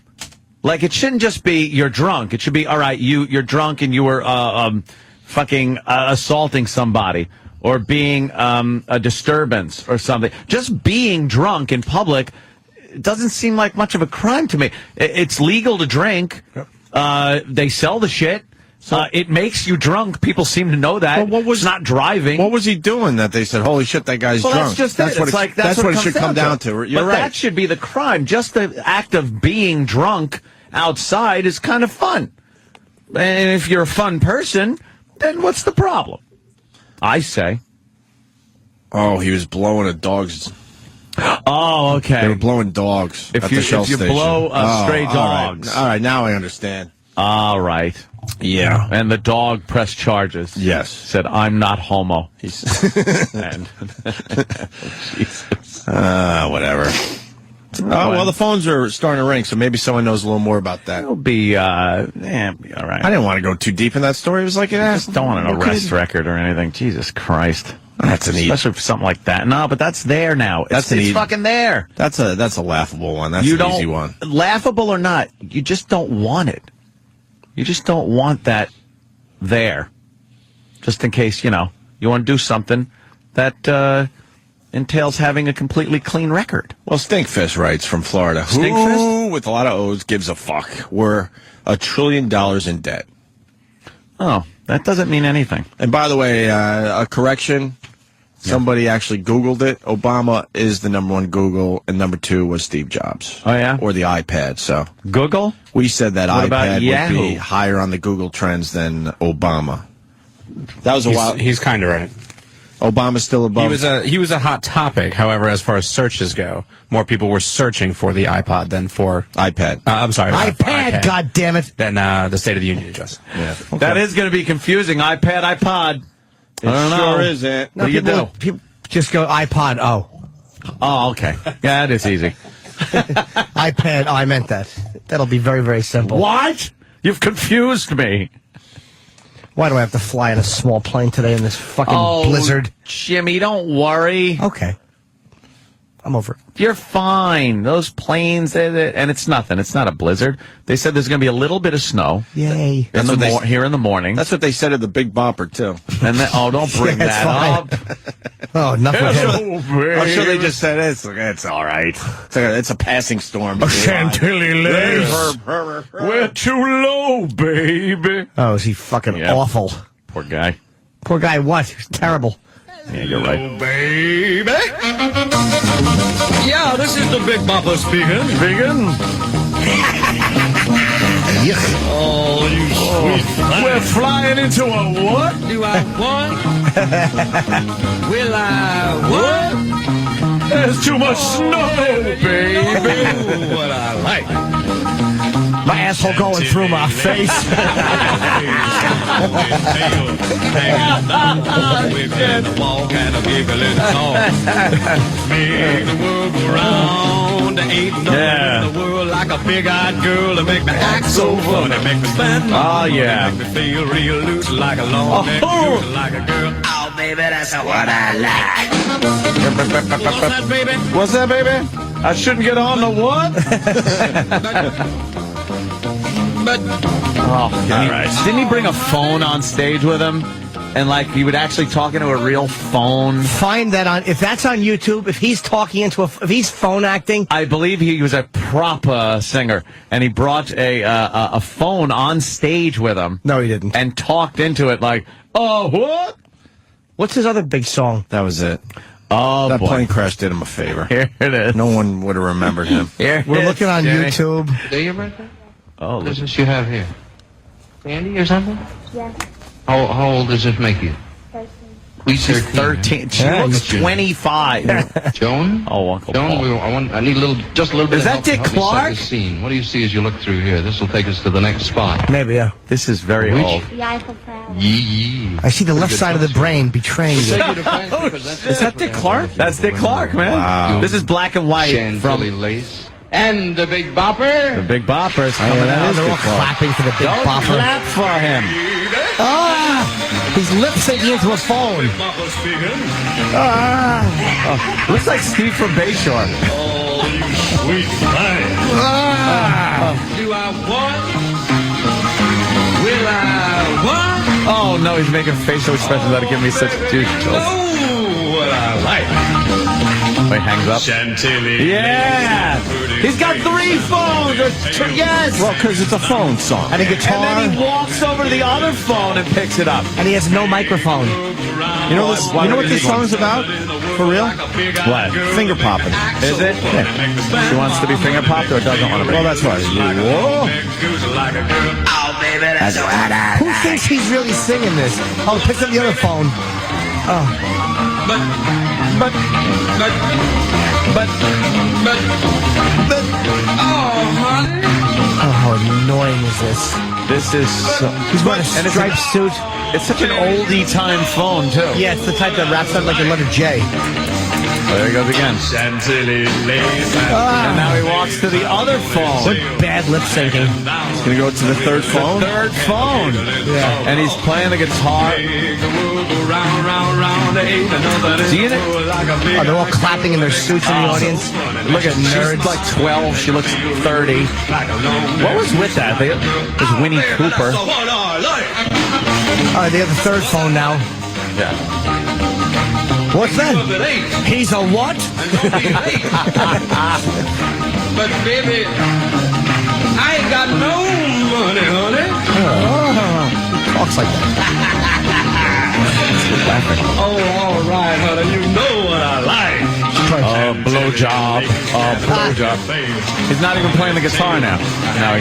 Now he's snapping. And he's trying to be sexy by shaking. Who thinks he's sexy? No one.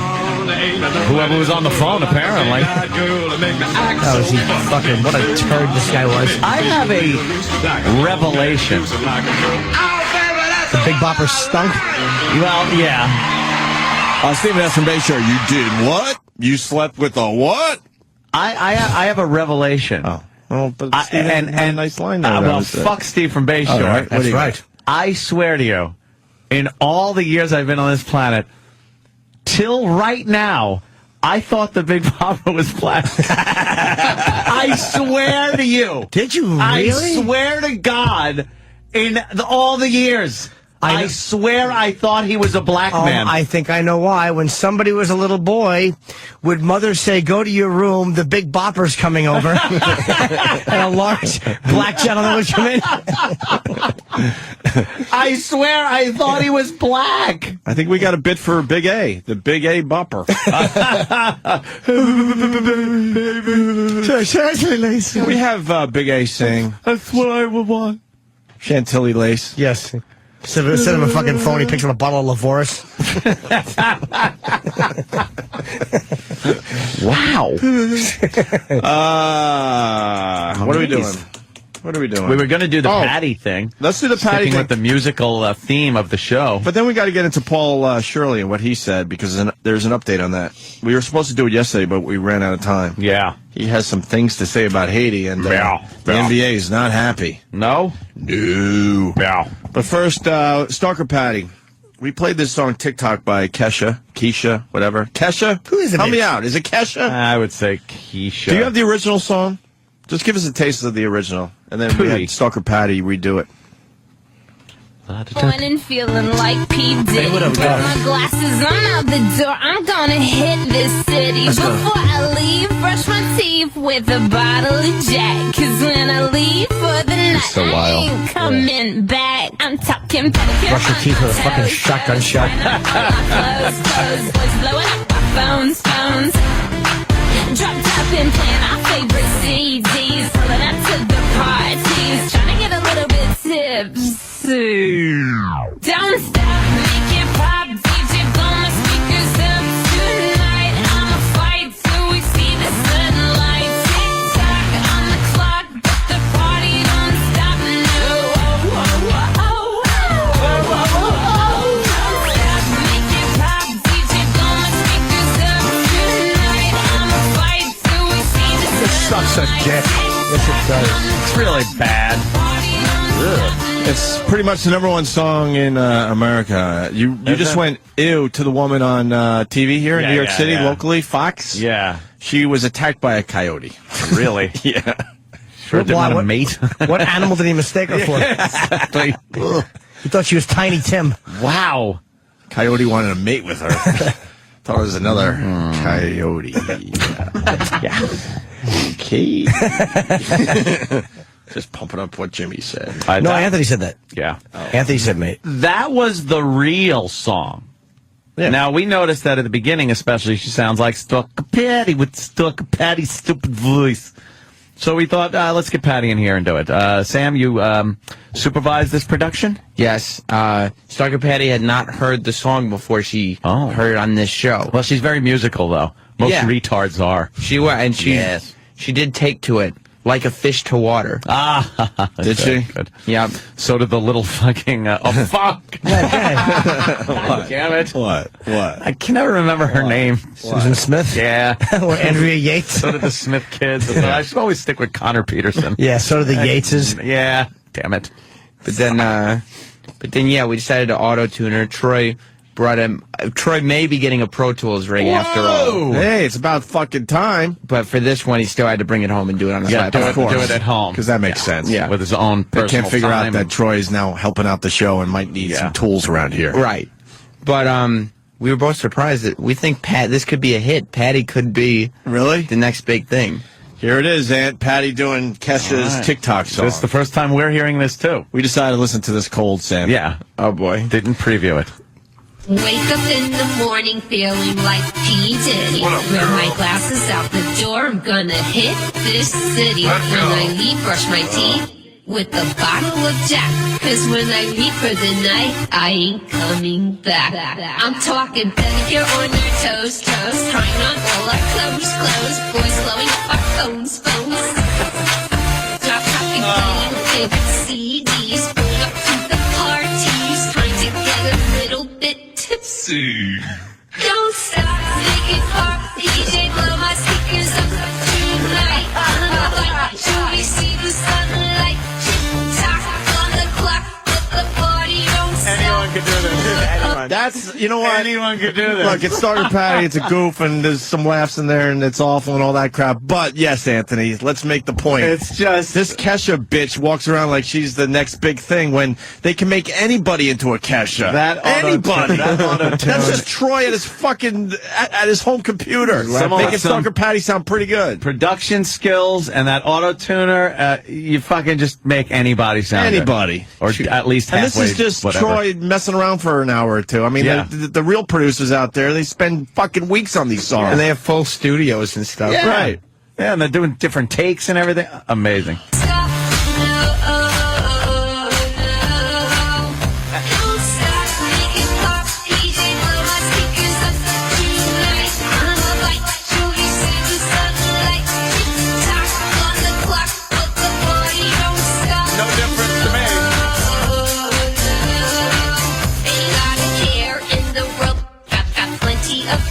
Ain't got no money in my pocket, but I'm already here.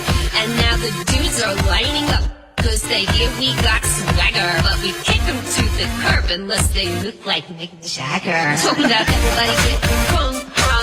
We want to goof on it. We all know how awful Stalker Patty is. She's horrible. She's a 53-year-old virgin with fucking gums, and she almost sounds like she could be a hot broad. But she kept doing those cutesy pie things while she was recording, and she was like moving her head unless they look like Mick Jagger. She was just having such fun and getting cute and sexy in the studio. Dusty vagina. Everybody getting drunk. Boys trying to touch my junk. Gonna smack the beats, I'm too drunk. Now we going till it kicks us out. Homie, shut us down. Homie, shut us down. Popo, shut us down. Don't stop, make it pop. DJ, blow my speakers up tonight. I'm the light, do we see the sunlight? Tick tock on the clock, but the party don't stop. Don't stop, make it pop. DJ, blow my speakers up tonight. I'm the light, do we see the sunlight? Tick tock on the clock, but the party don't stop. TikTok never had a cock. You know, we haven't had Patty on the show in a while, and we have a lot of new listeners. Yeah. What you're hearing is a retard sounding like a pop star. Yeah. We turned a retard into a pop star. That was funny. I just read someone said, I'm sorry, I can't give you credit. She should be singing into a 45.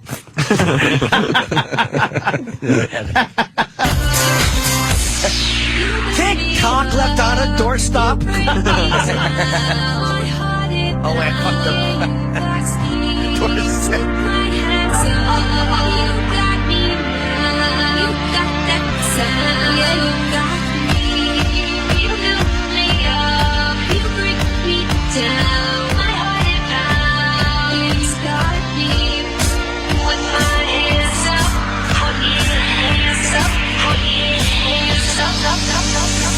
Now the party don't stop till I walk in. Don't stop, make it pop, DJ, blow my speakers up tonight. I'm the fight, gonna see the sun. It's any song you hear.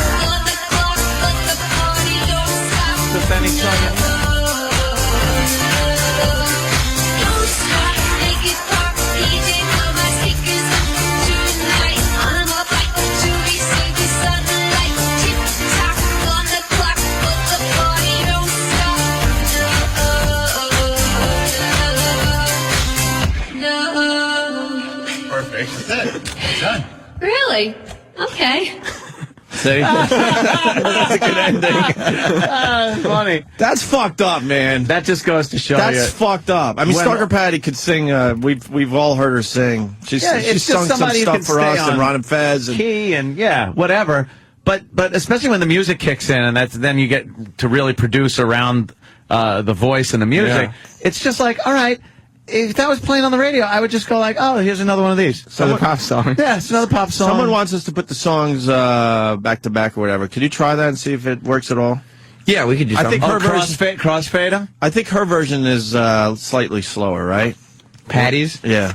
Well, she lost her timing at points, so we had to Maybe do a mix of manipulate the that. two songs and see. Yeah, like halfway through the verse, fade into Yeah, just fuck Kesha or around and whatever. see if it works. If it doesn't, no worries. Yeah. Isn't that amazing, though? Stalker Patty. Patty could have the #1 song in America. Oh, she could. But she's a 53-year-old virgin retard. Right. That's not sexy. That doesn't work. So you got to find a hot broad, then you make her into a Kesha. Yeah. Right. Kesha should be embarrassed. Why? We did that in not we, but Troy Yeah. and you guys did it in an hour. Great job, by the way. We made a pop star within an hour. Yeah. Patty's name would be Blecca. Good job to Troy and the rest of the gang on that one. Did you notice the Kenny cameo in the beginning? Ah, he was doing P. That was Diddy's, him who said, "What up, girl?" P. Diddy's part. Oh, really? Yep. Yeah. What up, girl? Kenny. Okay. That's fantastic. Well, good for Patty.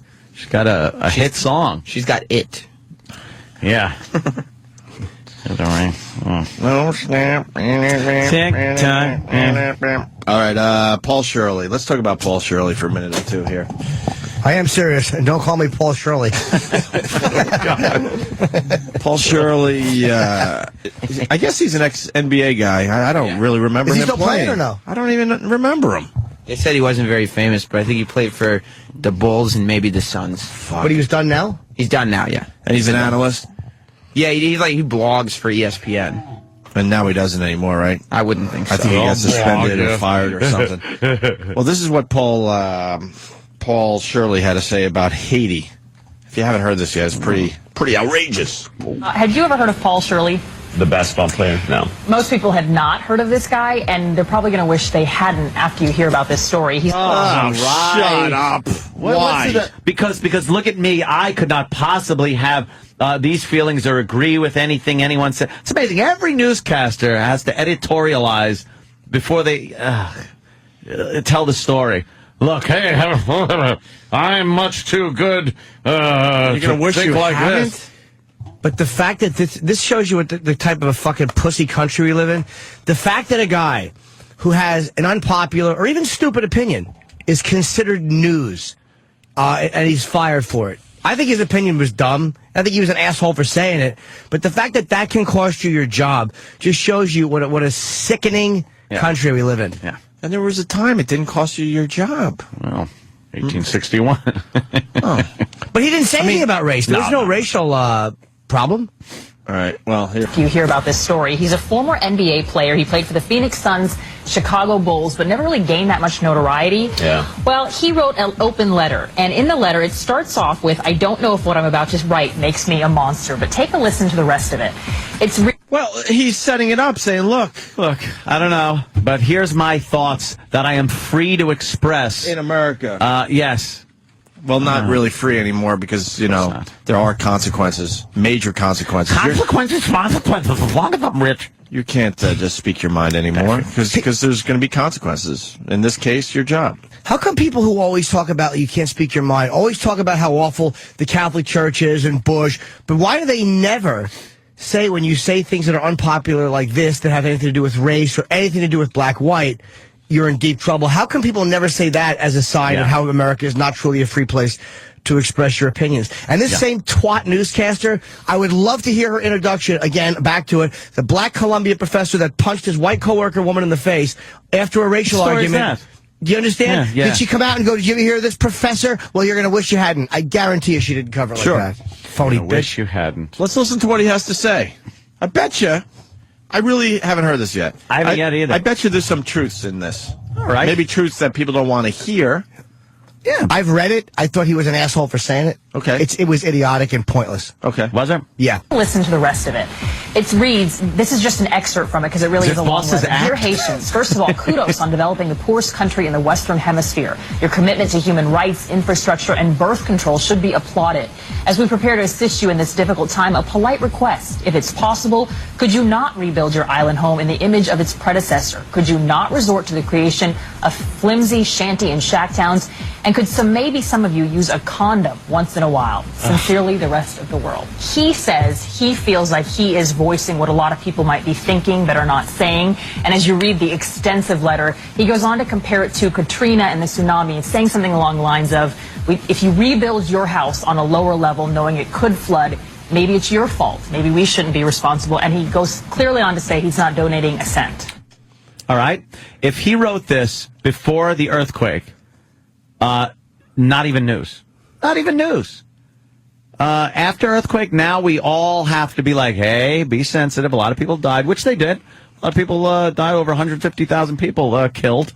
Aid coming in from all over the world. It is a very poor country. But my but is, what did he say there that was so bad? Timing-wise, pretty bad. People are suffering. Obviously, you don't rub salt in the wounds, as they say. But what did he say there that was so awful and so bad? The guy's a jerk off because it's the equivalent of writing after 9/11. Hey, you don't want to get killed and jump out of high windows? Then don't work on high floors. Work on the ground floor, or don't take a job at a. I mean, it's the same jerk off level as that. I don't buy that analogy at all. It's just that was a natural disaster. The whole thing of just being an impoverished nation when you have a corrupt government which kept their people in poverty, which is why they lived in shitholes, and why it's. I don't see how the guy, except for his poor timing, and it's in bad taste to put that out now while people are suffering and stuff like that. But the truth of the matter is, they are a poor country. The government corrupt as all fucking hell. Kept their own people in poverty. It's still, though, it's the tone of it. If he was giving genuine advice, like, look, where a condom isn't genuine advice. But what's that got to do with put a condom on? Stop having 1,000 fucking children. So maybe you could take your own kids, take care of them, and maybe educate them better because there wouldn't be so many children to teach. Teach them how to farm, how to raise cattle, fish, whatever the fuck. It's still a jerk. He's being a jerk off. He's not being genuine.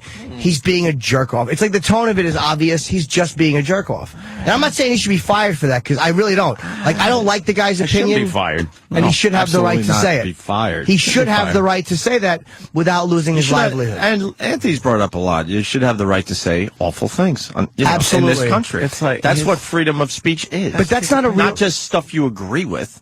To me, that's not what he's saying is not genuine. Like, it's almost like he's just using this as an excuse to say something. Going, well, hey, I'm only saying it for this. That sounded very genuine, if you ask me. That sounded like that's how he feels. It is genuinely. He's being a prick. Yeah, well, and what's the difference between that and 9/11, other than the natural disaster? But I'm saying the tone of it.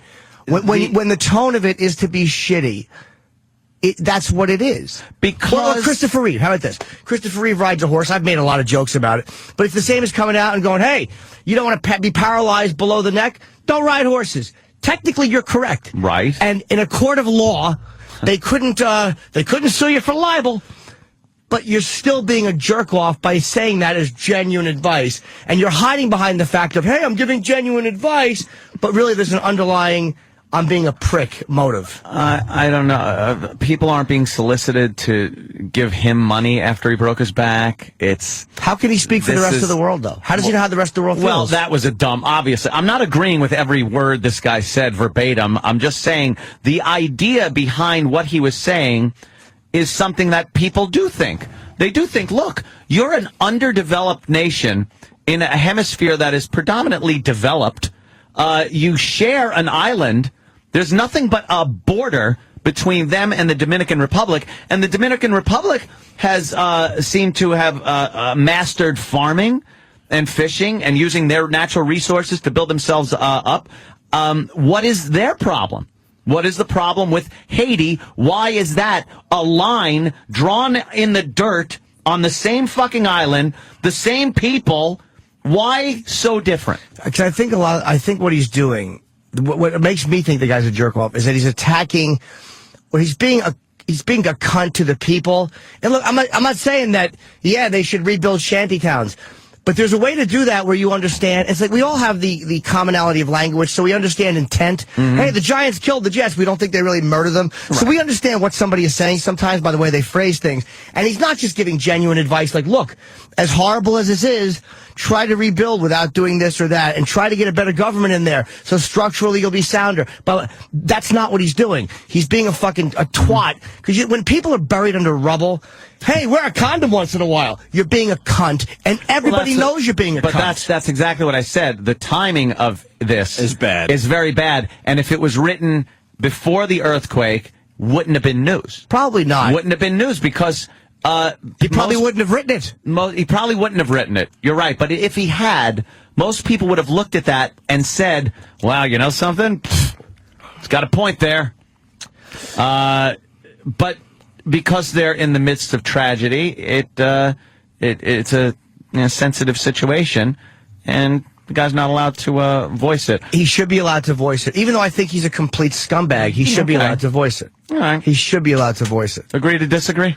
Well, I don't even know if we disagree. I just think I think we disagree. His motive... Agree to disagree on whether we disagree? You can't say his motive is to be genuinely helpful. He's being a prick. What do you do for a living, character? Well, I used to play basketball, and since I throw a ball in a hoop, for some reason now I think that my socio-political commentary means something. Shit. Let's say hi to Jim in Jersey. Jim. I'm right here. I know. That's so weird. Hey, how's it going? You're on the phone, that too. reporter in the beginning when I was asked, do you know Paul Shirley? He goes, the basketball player? No. Oh, really? Well, how do you know? Yeah. How do you know he's a basketball player if you didn't know who he was? Exactly. Oh, we didn't pick up on that. He goes, oh, the basketball player? No. Well, you knew that he was the basketball player, so I guess you do sort of know who the guy is. All right. I don't know.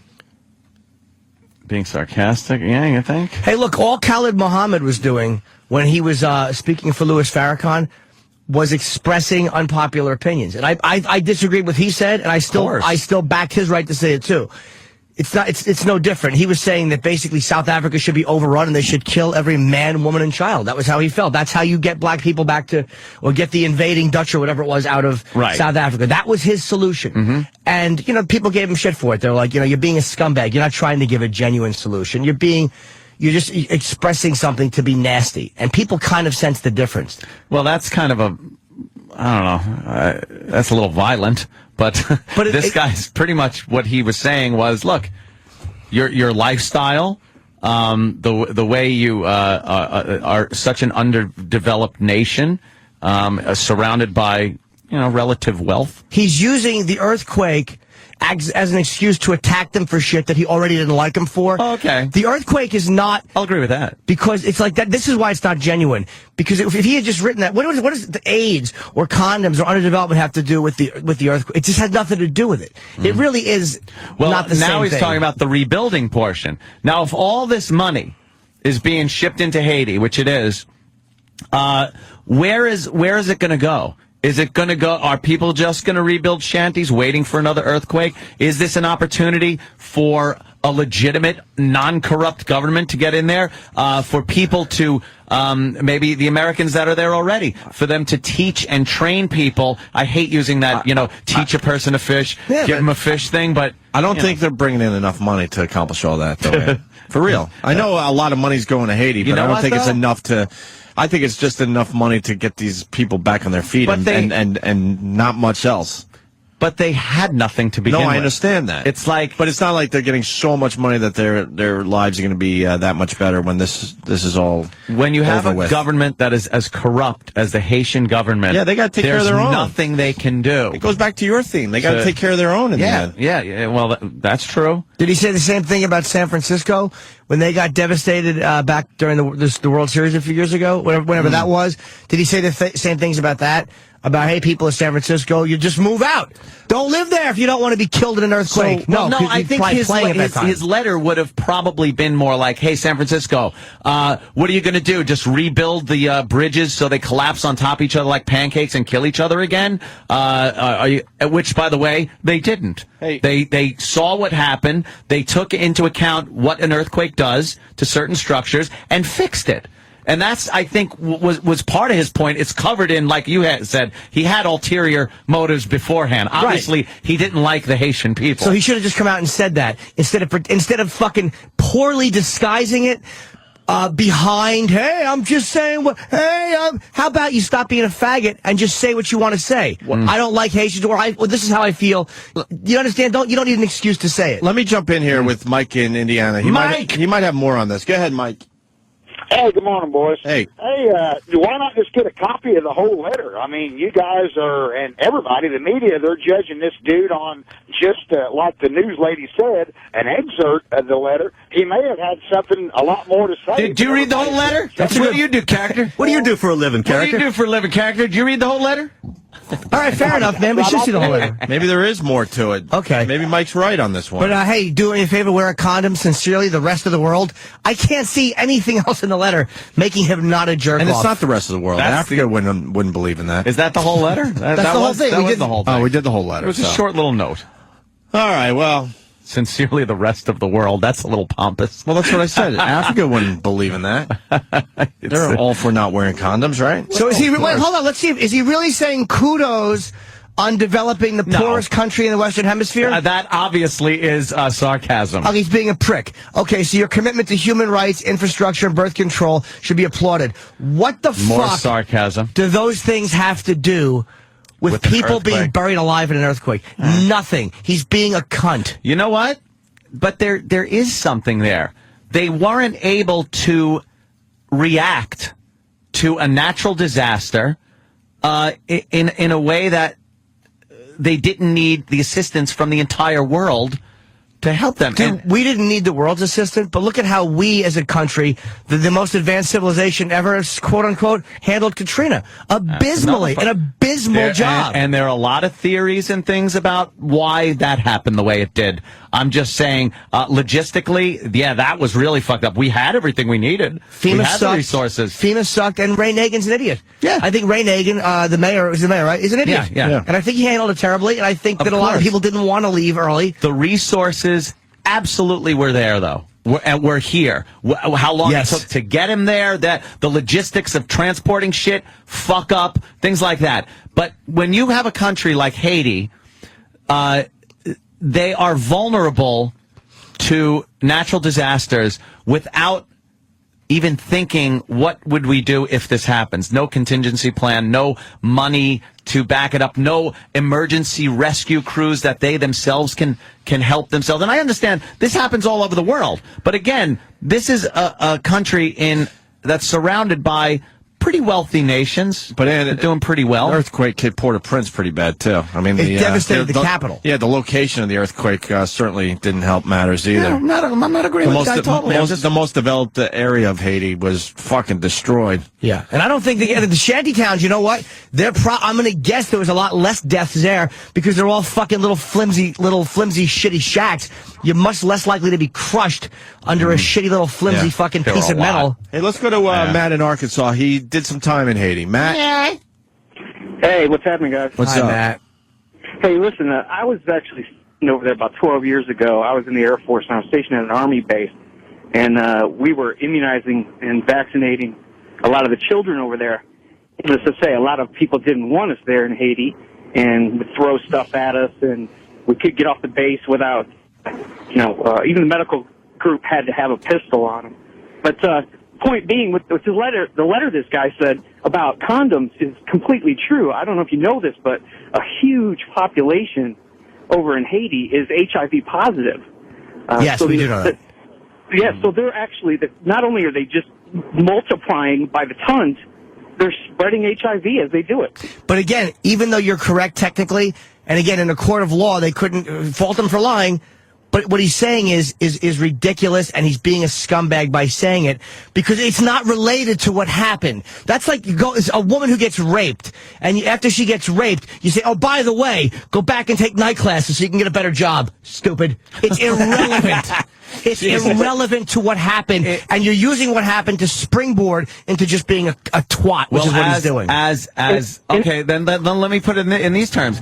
Does he have the right to be a little outraged as a taxpayer that a lot of tax money is going over there, and he can't voice his opinion that some of his money is going over there to do this to help these people when he doesn't think they are helping themselves enough? What's the question? Yeah, like he's spending money. He is the government is taking his money, my money, your money, sending it over there to help these people. Meanwhile, he should be able to say, "Hey, put a fucking condom on." Well, I agree with you in the sense that I don't think he should be fired for his opinion. No, I don't like his opinion. I'm only saying what a cunt I think he is as a man, and like for doing it. But I don't think he should be fired for it. Like I said, only a timing issue. That's the only problem I have with his letter. I think the sarcasm kind of funny, the kudos thing. Yeah. Kudos. Whenever you use the word kudos. But it's a timing issue. He obviously should have either held back a lot longer of people are or very written sensitive that right now, earlier or held back for a there's while. going to be a bit of an outrage. It's not if even you like he's send out trying to be funny. a blog like that. It's not like he's doing a joke about it or something like that. He's just using it to make a real point, but he's just being a prick while he's doing it. You don't think you should be fired, right, Jimmy? I do not, no. All right, good. Anyone that says I'm a hypocrite, what, you want to be able to make jokes? I don't want him fired. You make that clear. Do 'cause not some want him people fired. Could be confused by your message. Yeah, Jimmy no. in Staten Island. Jimmy. Yes. Good morning, guys. You know what I think is outrageous also is that once again, we have to go into our pockets to go help a country that can't help themselves, okay? And we have to be the more responsible ones and to turn around and help. Help. Who helps us? I sell Toyotas, okay? And I got this whole thing, stupid fucking good luck to thing going you. on. Ooh, Yeah, fuck. that's Cheyenne. So what is it? It's like, I don't have enough bullshit to deal with, but now, okay, who helps me? Who helps me? Well, I have to go into my pocket and on my telephone, text 90999 because you feel Catholic joke to send $10. That's probably not going to get those fucking people because the French fucking Mobutu, where the fucking bastards pocket all the money and fuck the people. It's bullshit. But just, even it's helping people Thank who you, are Jim. buried alive in rubble. I think as a country, I don't mind us spending money doing that. Right. It's That's true. There's so many wastes of money here that we can dude, help other Americans with. You're absolutely right. But it's like sending fucking money to Rwanda and sending it to Somalia when you can't. What we're just supposed to send money there and hope that they know how to manage it and deal it out in the right fucking places where it needs to be. No, it's not going to work. It's a waste of money. Now, in a disaster like this, initial response. Absolutely. I'm not going to sit here and say the initial response shouldn't be send troops over, send money over, get food and water to the people, get rescue teams over there, everything. Perfect. But now, what's going to happen next? Are we just going to sit and watch the same bullshit happen in Haiti after they build their buildings back, because everyone does. They'll rebuild, and what? The same shit government, the same shit fucking construction of their civilian housing, and people fucking, I won't say that, but people doing a lot of fucking without birth control, with an out-of-control population that is unemployed, dirt poor, and has no fucking future. This is an article today. Less than a penny of each U.S. dollar on the earthquake relief is going to the Haitian government. That makes it sound worse than it really is. That's a good thing. It's an excellent thing. Yeah. It's saying they break Most it of the money's down. going right to the people. Relief experts say it would be a mistake to send too much direct cash to the Haitian government because they're unstable, routinely included on a list of the world's most corrupt countries. So the U.S. government knows that. Of each U.S. tax dollar, 42 cents funds U.S. AIDS disaster assistance. Another 33 cents is going to the military, paying for security, search and rescue teams, and the Navy hospital ships, USNS Comfort. And under a dime has already been spent on food. They break it down. Yeah. So less than a penny is going to the corrupt government. So the money is probably being broken down close to what most people would find acceptable. A penny. There's not even one to give to the tax collector. Penny, please. Paul Shirley not going to come over here and play basketball. No one like Paul Shirley. Caribbean Jimmy. God damn it. You guys, oh my God. All right. Oh, really? All right. Let's listen to Tom from Jersey. Sure, Tom. Go ahead. Hey, what's up, guys? Listen, that government is so messed up. They exiled 2 dictators, Papa Doc, Baby Doc. Yeah, we remember then the the Docs. people elected this Jean-Baptiste guy who was a priest and was supposed to be for the people. He was corrupted in 3 frickin' months. Yeah. Boom, he took all the money. In Haiti, if a chick walks into your house of her own accord, you can rape her. It's legal. All right, so there's you some want good that stuff. where? Here? Yes, pass that law here. Well, yeah, that's what I'm going for, but hey, who am I to judge? Fucking believable. Tom. What do you do for a living, character?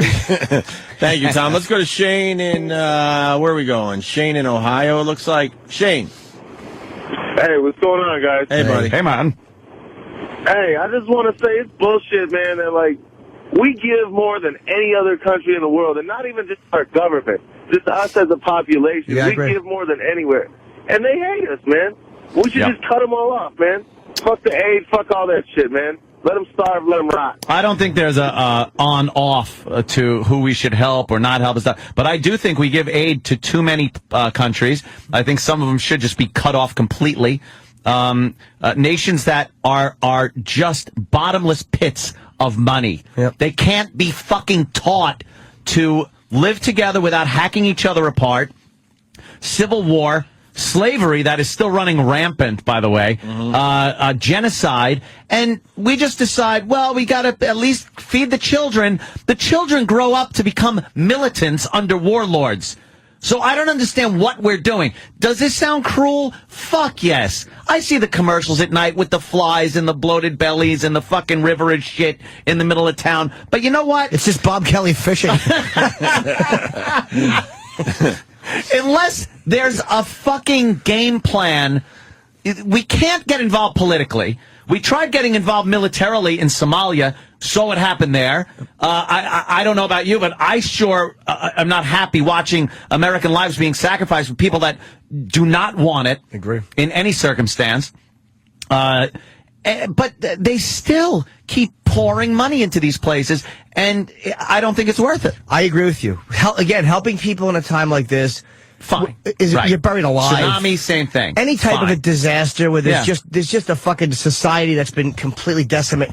Yeah. I don't mind helping, but I agree with you. We are putting our fucking dumb U.S. faces in everybody else's And we house. we get it smacked every fucking time too. No matter if we're doing good or we're doing stuff in our own self-interest, whatever it is, we get smacked. We get bitch slapped for being the big guy on the block that helps. We're supposed to be the big wealthy nation that's supposed to go in, but the second we do, we're assholes. Yeah. Meanwhile, look at the amount of money that's given to countries in need.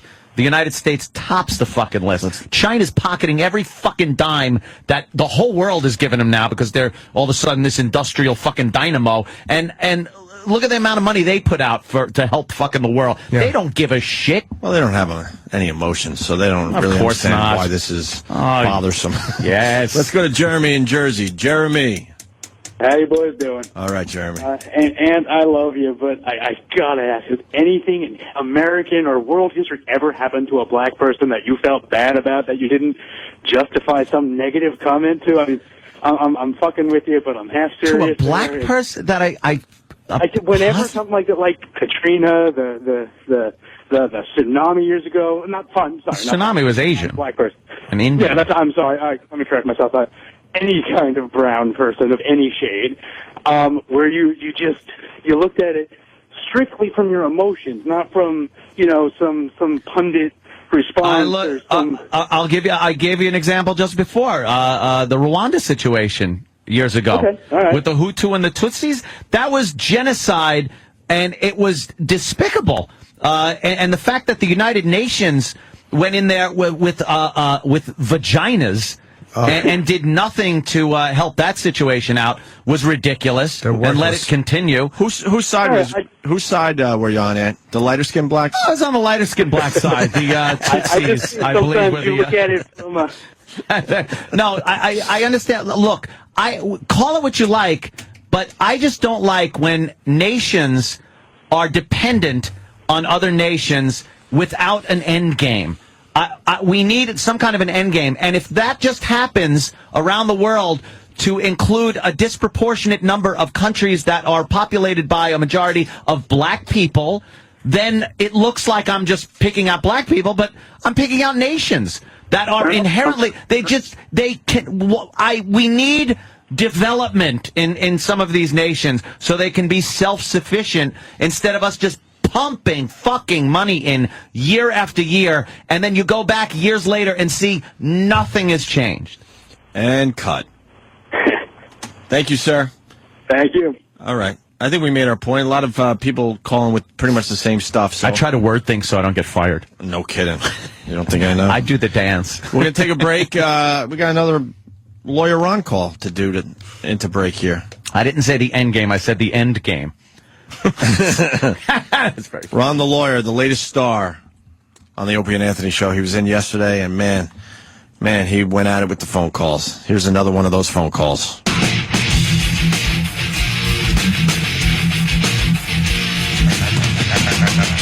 Gotta wish a happy birthday to somebody. Oh! Who Jimmy loves. Is it your birthday, Opie? No. Whose birthday? Who do you love, Jimmy? Jimmy doesn't love many people. We should be able to figure this out. Paul Stanley's birthday, Gene Simmons? No. Ace or Peter? No. Tony Iommi, happy birthday! Oh, okay. Come on. Someone else you're talking about on the show. Happy birthday! No. Who else I talk about? You talk about this person. You respect this person. Oh, a lot. Birthday. The doctor, no. Al Zawahiri. Oh. Pete Townsend. No, I think we were even talking about this person earlier Gary this week. Glitter. Gary Glitter? No. Ted Sheckler? No. Uncle Paul? No, it's in March. I'll be 57 years young. Right? I don't know. That's my bare naked fit. I'm eating a couple pieces. Kenny, I need that milk. Put the milk back!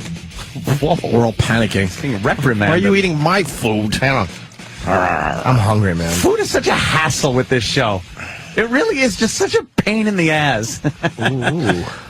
Well, whose birthday is it? Come on. How old are they? That will help. Good hint. It's a hint without a pure giveaway. If I answer that question, you're going to get it immediately. I might not. You want to bet? Okay, I bet you a kiss.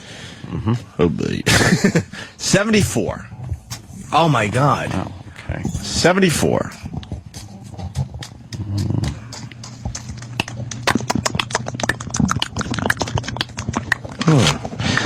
Oh, fuck it. Alan Alda. Jesus Christ. Yes! Yes! Oh. That just gets an O after all that. I love Alan. Hey, Jay Leno is finally speaking. How old is he, by the way? 74? Holy shit. Yeah. I have a plug. I never have a plug. Ooh. Bar 9 tomorrow. What? Tomorrow night, yes. Wow. Yes. With who? Big Bar 9, one of those. Remember in the old days when we used to work at like NEW and the stuff? old Bar 9 gigs Ron were and huge. Fez would come by, and Brother Joe, and a bunch of musicians. 2U is going to be there. We're all going to do the same thing. We'll hang out, we'll drink, get together, and play. I'm going to sing a few tunes. Wait, 2U's playing? Yeah, 2U's going to play not a full set thing. It's They're going to just be gonna do a a little few, something, and something. then me and Joe are going to get up there, and then Joe and some other people. Might even be some old time reunions going on stage. So. Well, it's going to be like an all-star thing, all-star jam. Yeah. All of a sudden, it's going to be, all right, now you two come up and then do this, and then, right? Drunken Request Fest. Hey, that's pretty pretty much cool. it. So go down there. Bar 9. That's 9th Avenue and what there, Dan? 53rd. 9th and 53rd here in wonderful Manhattan. Are we getting along lately? Yeah, why? All right, I'll go then. All right.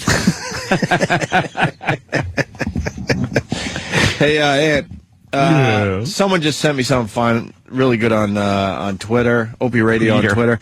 But basically, it's honey, I blew up the iPhone. Honey, I blew up.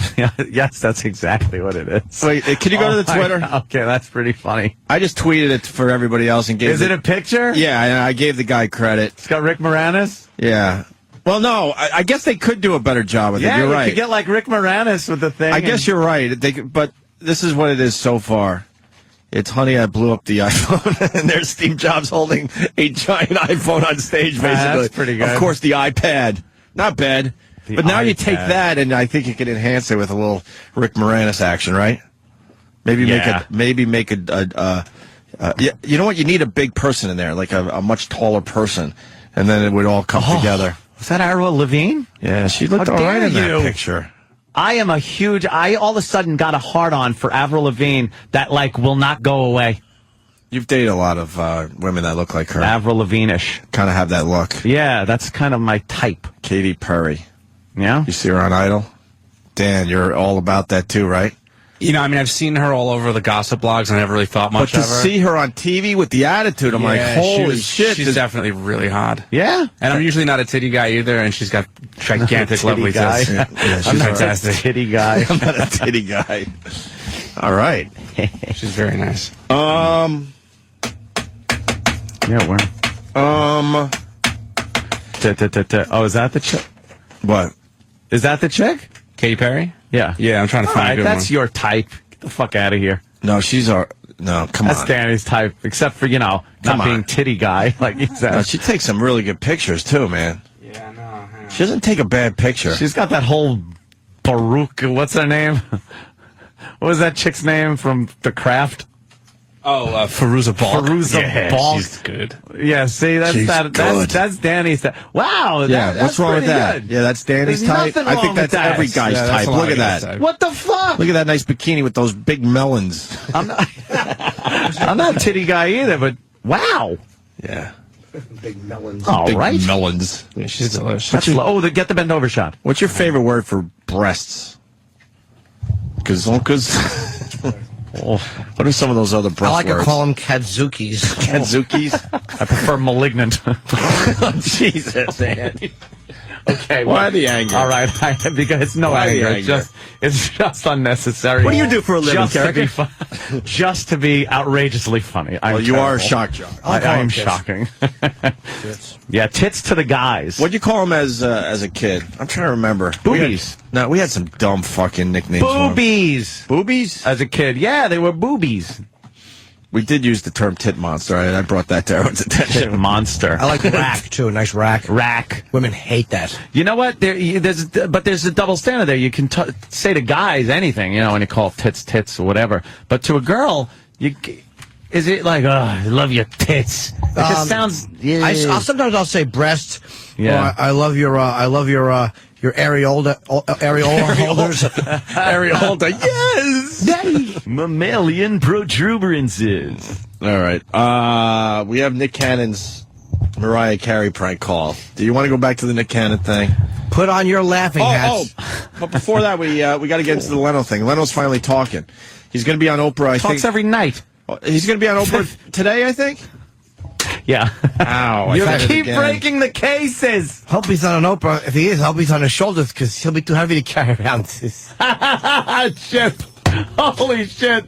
Line of the day. Thanks. Thanks. Leno's talking about, is getting into the whole fucking controversy finally with Oprah. Mm-hmm. And here's a preview clip of the big interview that goes down today.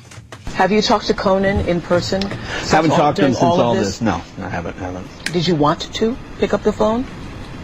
Yeah, but it didn't seem appropriate. Why? I don't know. I think let things cool down and maybe we'll talk. Were any of the things that he said about you hurtful? No, they were jokes.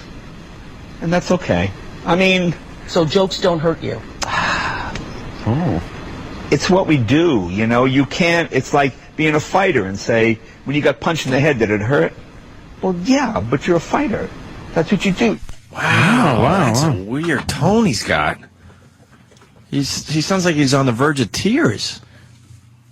He sounded like he was really, getting into it. Very sincere. Right. Yeah. Yeah, but that leads to tears usually.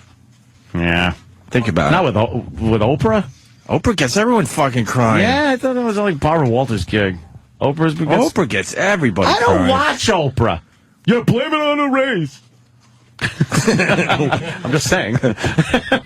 I watch a little Oprah every once in a while. Do you? A little bit. Faggot. I know.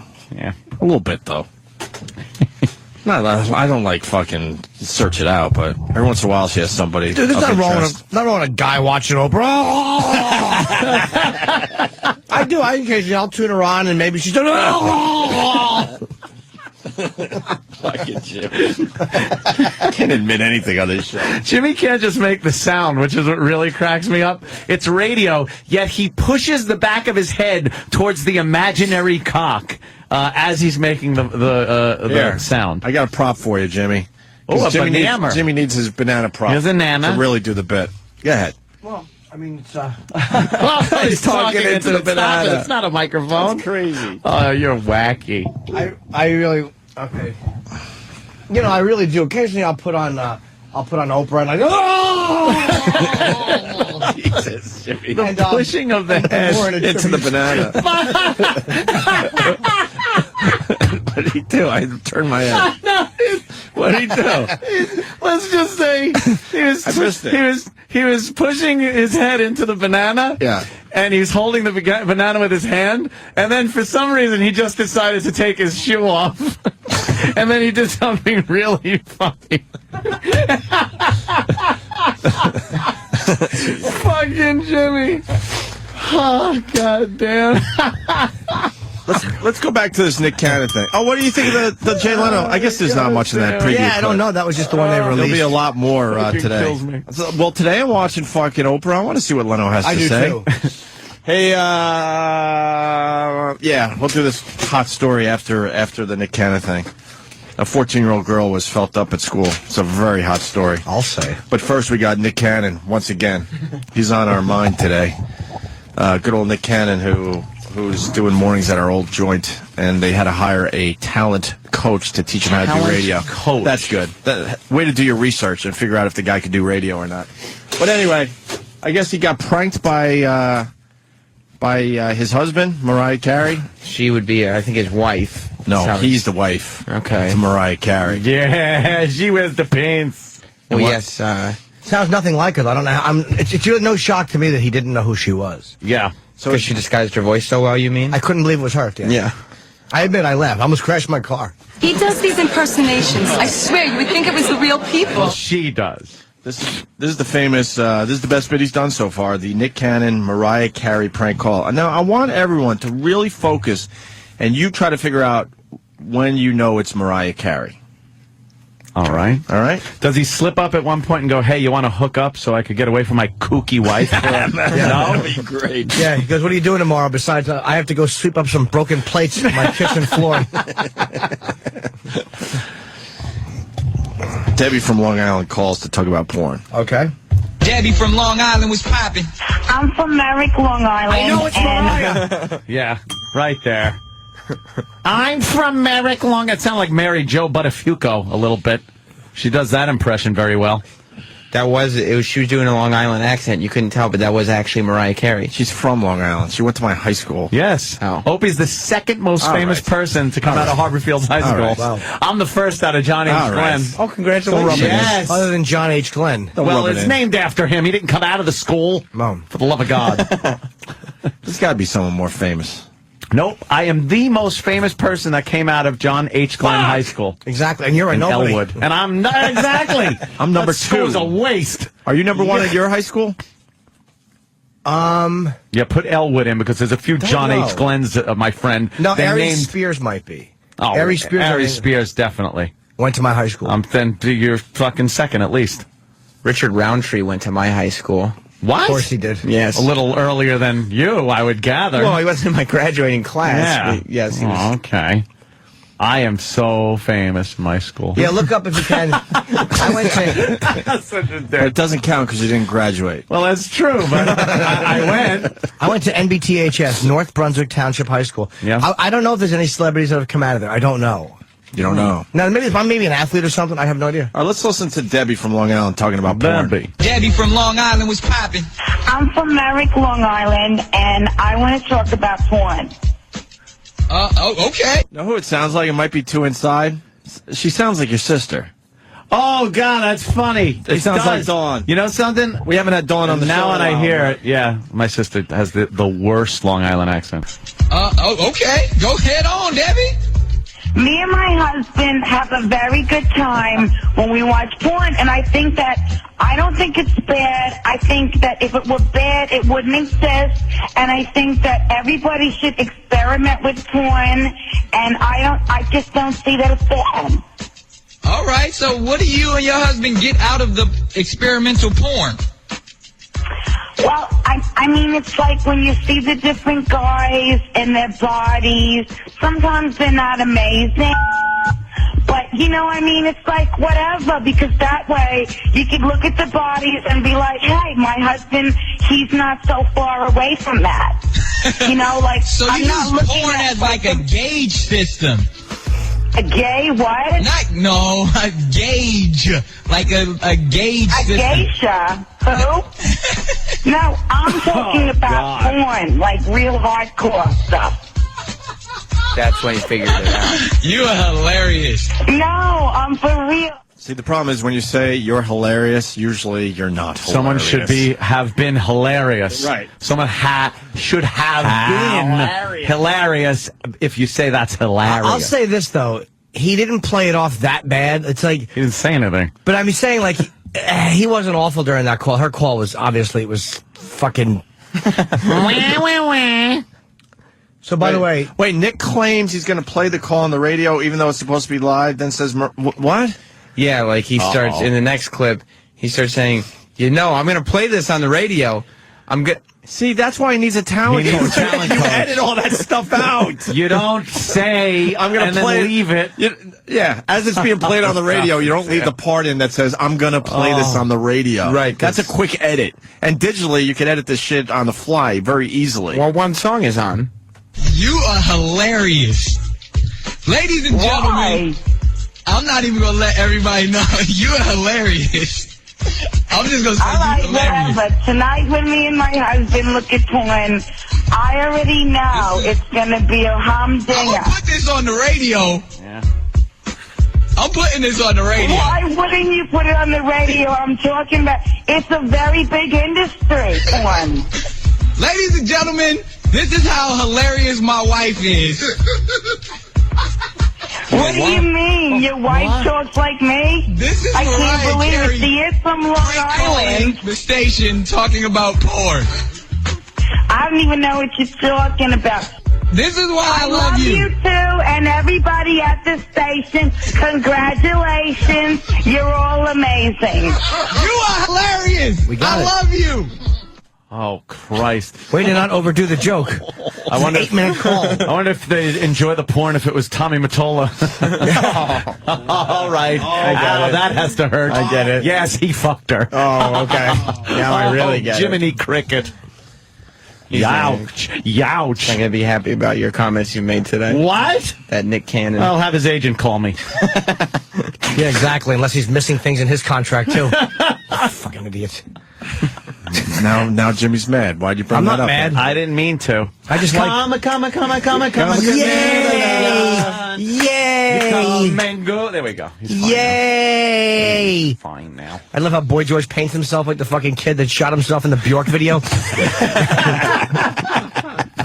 He tries to paint like so he doesn't have those jowls. Exactly. Like he paints his face. He should paint a small street wrapping around his neck with a little mountain mule on it. Perhaps a man hauling coffee or something without humor.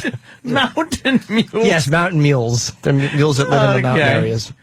Or donkeys. Yeah. Well, he's got melted wax candle head. Good luck to Nick Cannon. Jesus. Good luck to you. Godspeed. Hey, Anthony, this is the headline. Yeah. Another Horn Dog High sex charge. Oh. Teacher Lisa Gatilla arrested for feeling up a 14-year-old girl. How fucking hot is this story? Wait, it's a woman? Yes. All right. It seems like sex ed is the only thing on the curriculum at Brooklyn's Horn Dog High. So there's only sex going on.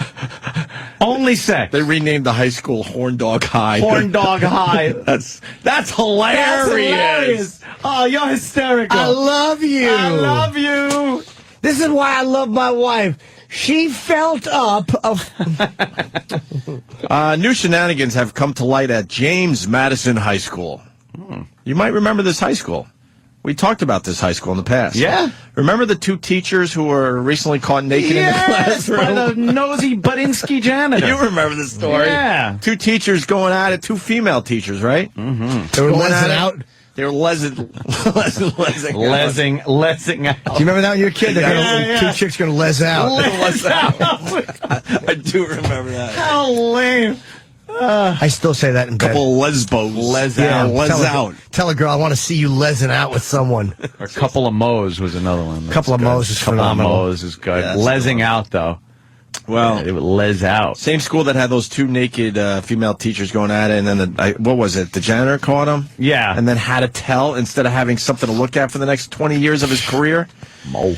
The latest scandal involves Madison. Oh, my God. This is a story we've done a million fucking times. Is it? It's a fucking story coming true. It's the female gym teacher. Do you have your whistle today? Of course I don't. Fuck. My whistle keeps disappearing, which is good. You know what I'm going to do? I'm going to get a whistle and clip it on my little bag here. That way I take it home with me. I don't trust the whistle here. Here's what you should do. Take a whistle, put it in your asshole, and then leave it around as bait. Oh, that's a good idea. And then the next person who takes it starts blowing gym teacher whistles all over. Yes. This is a shit on their mouth. This is something we have talked about so many times on our show. You get the female gym teacher, and the school district looks the other way. She's obviously a lesbian. She teaches gym, and not only that, in my high school, her office was a glass booth in the locker room itself, so she could see everything. Everything. It was like a cell block. I don't think she missed a day of work. Yes. I think Why would you? I think she went to school with the bird flu. She wasn't Imagine your job. Opie, your job, it's going to be looking at naked chicks all day long. Naked high school girls in a glass booth. Right. You want the job? No, of course not. Of course not. Of course not. That's the same thing it is for her because she's lesing out. A lot of people think we have dream jobs. That is a true dream job right there. For a woman of her for a lesbo. Sexual. So she's the female gym teacher. She's 37 years old, Lisa Gatilla. And she was arrested Friday for feeling up a 14-year-old girl. Feeling up. So there's the word feeling up in the story. Yes. Like, that's such another, adolescent word. Did you feel her up? And it's the perp switch going off, too. Yeah, she couldn't take it. The student attended private poly prep country day school where Gatilla was a part-time volleyball coach. Part-time volleyball coach. The abuse came to light when the teen's mother started asking questions about a hickey on her neck. Oh, shit. And she confessed to sexy sessions with Gatilla between January 4th and 9th. Holy shit. Why would you leave a hickey on a 14-year-old's neck? You dummy. Yeah, what's wrong with you? God. Exactly. Who was she fooling around with? Stockard Channing in Greece? A hickey from Kanicki. It's like a Hallmark card. This next line's great, too. Where Stockard Channing. What was she, 50 in that movie? It's amazing. The fucking Zelda from Poltergeist is a more believable high school student. Right, look who it is. My new high school mate, Jack Klugman. We gotta get to gym class. We're gonna be late. Quick, Zelda. Go grease lighting. Burn it down a quarter mile. Abigail, can't you see? Stranded at the coroner's office, branded a fool. Hey, shit. Oh, wait. Stupid fucking Stockard Channing was ancient. Summer lovin', have me a boat.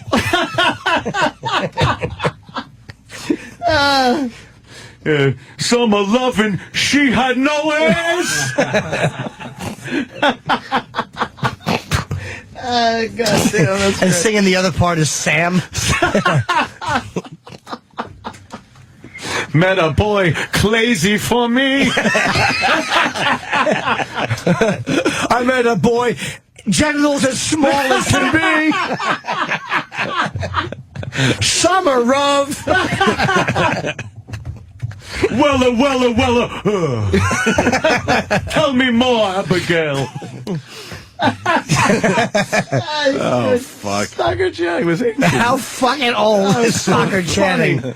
That fucking awful. She had Joe DeRosa hair. She bugs me. Bigger shoulders. Yeah, bigger shoulders and fucking less curly, awful Egyptian dude than fucking DeRosa. Stockard Channing. God, that's funny. Oh, my God. Yeah, look at the picture over there. She's in high school. Oh, she's ancient. She's fucking ancient. She's knocked up after menopause. Here you got a bun in the oven. Yeah, do I? I had a fucking... My womb was removed 10 years ago. Instead of a period, a dust bunny falls down her leg.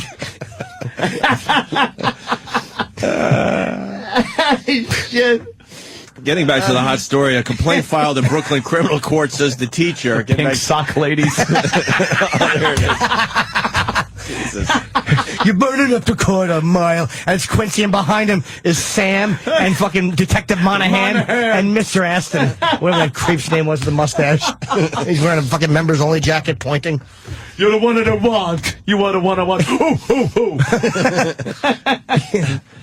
Let's go to the Shake Shack. We got to get more Quincy audio. I know. We got to do another episode of Quincy. Oh, God damn. Anyway, back to the fucking lesbian gym teacher, volleyball coach, part-time volleyball coach.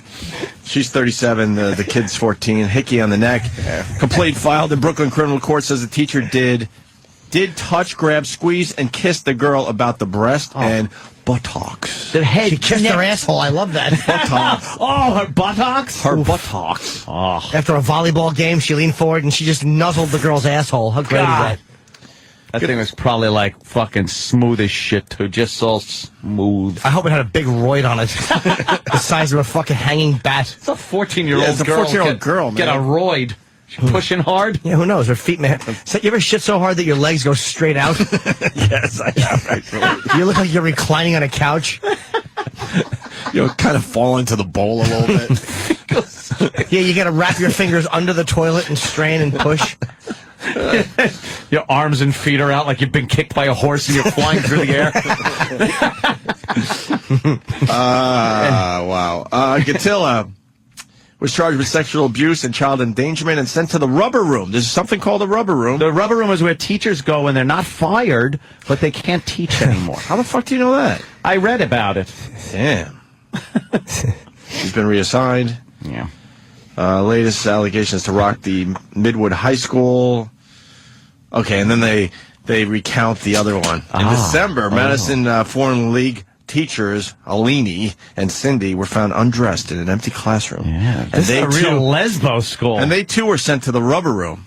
They should rename it the Lesbo Room. Yeah, call it the rubber room because everyone's bouncing around all over the place in there. Something. Yeah. Oh, God.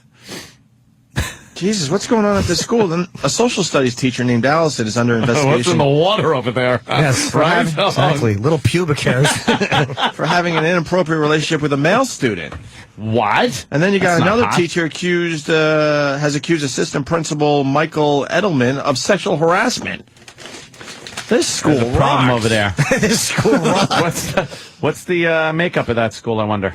I don't know. Look that up. Let's see the ethnic makeup. They're usually white teachers. Yeah, I know.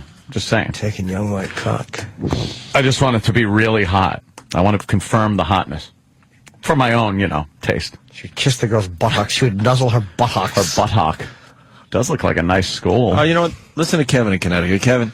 Good morning, fellas. Hey, Kevin. Hi, sir. What's up, I love how this is the hottest story ever because it's two chicks, and like last week, Andy Dick did it, and he's like a fucking creep, and he's got to go to jail now. Oh, there's such a double standard. You're right. The best. You're absolutely right. See ya. Thank you, sir. This guy went to James Madison, Andrew in Brooklyn. Hello. Hi, Andrew. Spatial How are you guys? Spatial Love you and love the show. Of course. Linda. I went to Madison in the late 90s, and this actually isn't the first time they made the news back then. Yeah. Two janitors were caught on video doing coke in the principal's office and stealing computers and walking out with them and putting them into a car. All caught on camera. Really? Yeah. Damn, yo. What's wrong with this school? That place am fucked up. Is it what kind of school is it? I know it's a high like, school, but I mean, is it? What's the makeup of the students? Yeah. Is it in a poor area of Brooklyn? What, give us some details. It's actually, it's in a very nice neighborhood, actually. It's about 20. This was actually a question both my parents had asked about before I attended. Oh, let's see. Student ethnicity, we're looking at just about 50% white. About, I'd say 30% black. And the rest is made up of Asian, Hispanic, equally split with a little Native American. So you got That slice is That slice is very thin, very, very thin. So it's A lot of Russians, too. A lot of that white. That's good. The Russian girls, they like the sexy. They like to make the sexy. it's a melting pot. Yeah, well, a you know little what, of everything. though? But it's predominantly white and Hispanic. Then you got that. Yeah, it is a melting pot. You're right. And female to male, a little bit more male than female. Okay, all right. That's usually the case, right? Yeah, I go down there and check that school. Well, what have we got going on here, gym teacher? Yeah. I wish you had There's the an result opening today. now, Ian. All right. Yeah. Thank you, Andrew. Later, boys. Scoot. That is very good. All right. Wow. James Madison. Who knew? Who knew when he was president That it would Be turn like, my into high school's a going to sex be high school. Lesbo High. The sex high school. Yeah. Should we take a little break? Let's take a breather. No? Keep going? I'll Dan- fucking Danny's just keep like, going all nah, day long. right. I'll do this all fucking day. As long as all the nice reads Or until get in. 10:45 comes around. So we could have our 122nd meeting after the show. We do have a 122nd We meeting have a today. 122nd meeting. I love how they're finally seeing it our way. They completely understand we just will not stick around this joint. So now there's like, hey, can I have you for 2 minutes? 2 minutes. And we actually thought about it. We're like, all right, I was yeah, ready to sure. bargain for like a minute and a half. It's like ready to bargain. All right, we'll give you 2 minutes today. Better speak fast. You want another lawyer call going into break? Yes. Have we overdone this lawyer thing? No, this guy's a scream. Yeah, I think we It's should. a regular riot. I think we should play all of them today, and then we're going to get Ron the lawyer on the show in the near future, hopefully. We're just trying to figure out an angle, something that kind of makes sense. Although he'll be like legal analyst for yeah, the he'll program. be a guy we could go to when some big stories hit. It always happens. Fox has them every day. Legal analysts. CNN has them. Right. Now we'll have a legal analyst. This guy just happens to have quite the potty mouth. Oh, boy, does he. He went at it with the callers yesterday. Here's another did. one of those calls. Anthony, let me tell you what's going on in the world today. Ketchup? Remember, we're seers on the show. We really are. Yes. I just hope Magic. people start recognizing that. We Magical see stuff powers. before it happens, and then, I don't know, a little time goes by, and then there it is, in black and white right in front of you. Means it's true. Remember when Avatar came out, and I said this is going to change movie making? I think that was fucked up. I was just going to bring this up. I had the same thing I was going to bring up. And I'm not saying when we see this shit that it's not obvious stuff, but we are the first people saying it. But this is another obvious one. Avatar with that 3D thing. We went right on the air and said, holy crap, how do you even put out a movie that's not in 3D? Yeah. And by the way, making that much money. And the other point I want to make, because we talk about this too, especially you, Anthony, but I'm there as well. Our systems at home are way better than movie theaters, right? Yeah. When I go to a movie theater, I get so fucking frustrated. I'm like, this fucking movie should look way better than it does on that big screen. It should be so grainy. And it should be in high def and digital and all that crap. Well, now that they're going to pretty much make every movie in 3D, it saves these theaters because we don't really have that technology at home yet. Not yet, right. You know what I mean? So it might have saved a lot of these theaters from having to remodel the entire place because that's, I guess, what the problem is. It's going to cost way too much money to update these movie theaters. Yeah. So with that said, we said, all right, Avatar, 3D, how do you make an action flick especially or a movie that visually looks really good without using 3D? Mm-hmm. And it came out today. The final 2 Harry Potter movies will be released in 3D. And I bet you they weren't even thinking that. They until Avatar hit. Probably weren't. They probably heard people starting to talk about this Avatar movie and how it's going to change things. But now that it's out, and now it's officially the #1 movie ever as far as money made. Now, all these other big films have to go 3D. They just have to. Oh, Hermione's little boobies in 3D. Hermione's boobies. You think you'll be able to reach out feeling like you could touch them? I will go to the movies just to do that. Every time she's on screen, I'm just going to put my hands out and squeeze the air in front of me to horrify the patrons. I think it was that stupid Superman movie where they had the first 5 minutes in 3D. That's, a couple years back, and when the plane was crashing or whatever, and there was stuff floating around. Yeah. I was one of those dummies. Were you grabbing things? I was trying to reach out for I think it was a cell phone just floating there. I'm like, I want to see what it looks like as I try to grab the cell phone. Well, they got those 3D movies at Disney.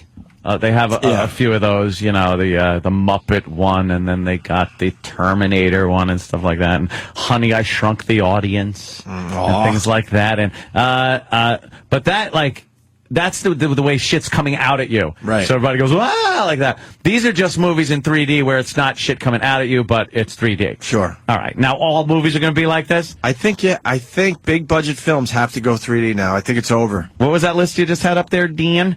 Clash of the Titans coming out in 3D? And Alice in Wonderland, too? The one with the Johnny Depp? And, Tim Burton's adaptation of Alice in Wonderland. I can't wait. Johnny That's coming Depp's out in March, right?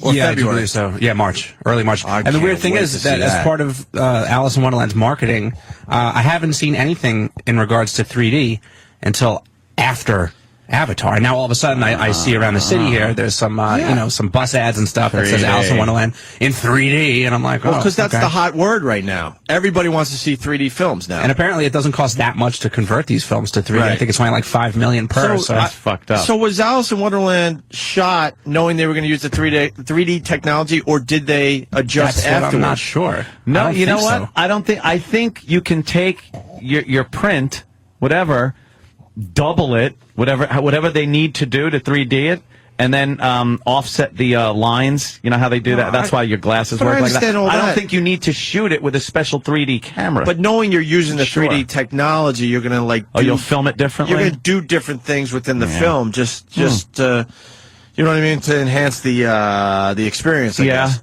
But Harry Potter, kind of a fan of these movies. The last one I didn't really like.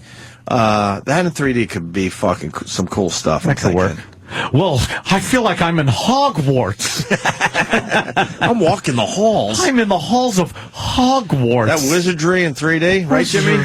Wizardry. Right, Jimmy? Wizardry. Yes, Jimmy, yes. So that was announced. Harry Potter, the final 2 movies will be released in 3D. Yeah, huh? Who else is going to be in that goddamn Alice in Wonderland? Any hotties? Any hot chicks? Any hot chicks? Who plays Alice? Oh, that's a good question. One pill makes you watch it. That's one of Patty's favorites to sing. Ugh. Hey, do we have that? And try to find Patty doing small. We made her a pop star today. I mean, we should play some of her her other hits. Who the hell plays Alice? Yeah, Alice. All right, Mia. Well, I don't recognize that name. Mia. Pop our pickup. See some pictures of that broad. Mia Wallace. What? I heard she was an actress in a pilot once. Who the fuck is that? Oh yeah, she's got the Alice face. Does she? Yeah. Is she? Yeah, she's got she's that a little weird looking. Oh my god, she looks like she's kind of funny looking. Well, she looks like she would be a hot chick from another planet. That look that they go for. Oh my god! Right? Yeah, kind of funny looking. A little Kate Hudson in her. If Kate Hudson had a huge ugly nose. This picture, she kind of looks like that ugly broad from the Goonies. Yes. I couldn't remember her name. The ugly girl from the Goonies. Holy shit. We're gonna go to Andy in Cleveland. Andy. Hello, Andy. Hey, good morning. I saw the Toy Story movies when they recently were re-released in 3D, and I thought, I've seen these movies a lot, I've seen them a number of times. How good could it be? And I got to admit, it was actually a pretty cool experience. It really had the level of depth, especially to that, like the Pixar animation. It really did Martha Plimpton. add something to it. And Anthony, please promise us you'll get a video of you trying to motorboat Hermione in 3D. All right. That would look silly, sir.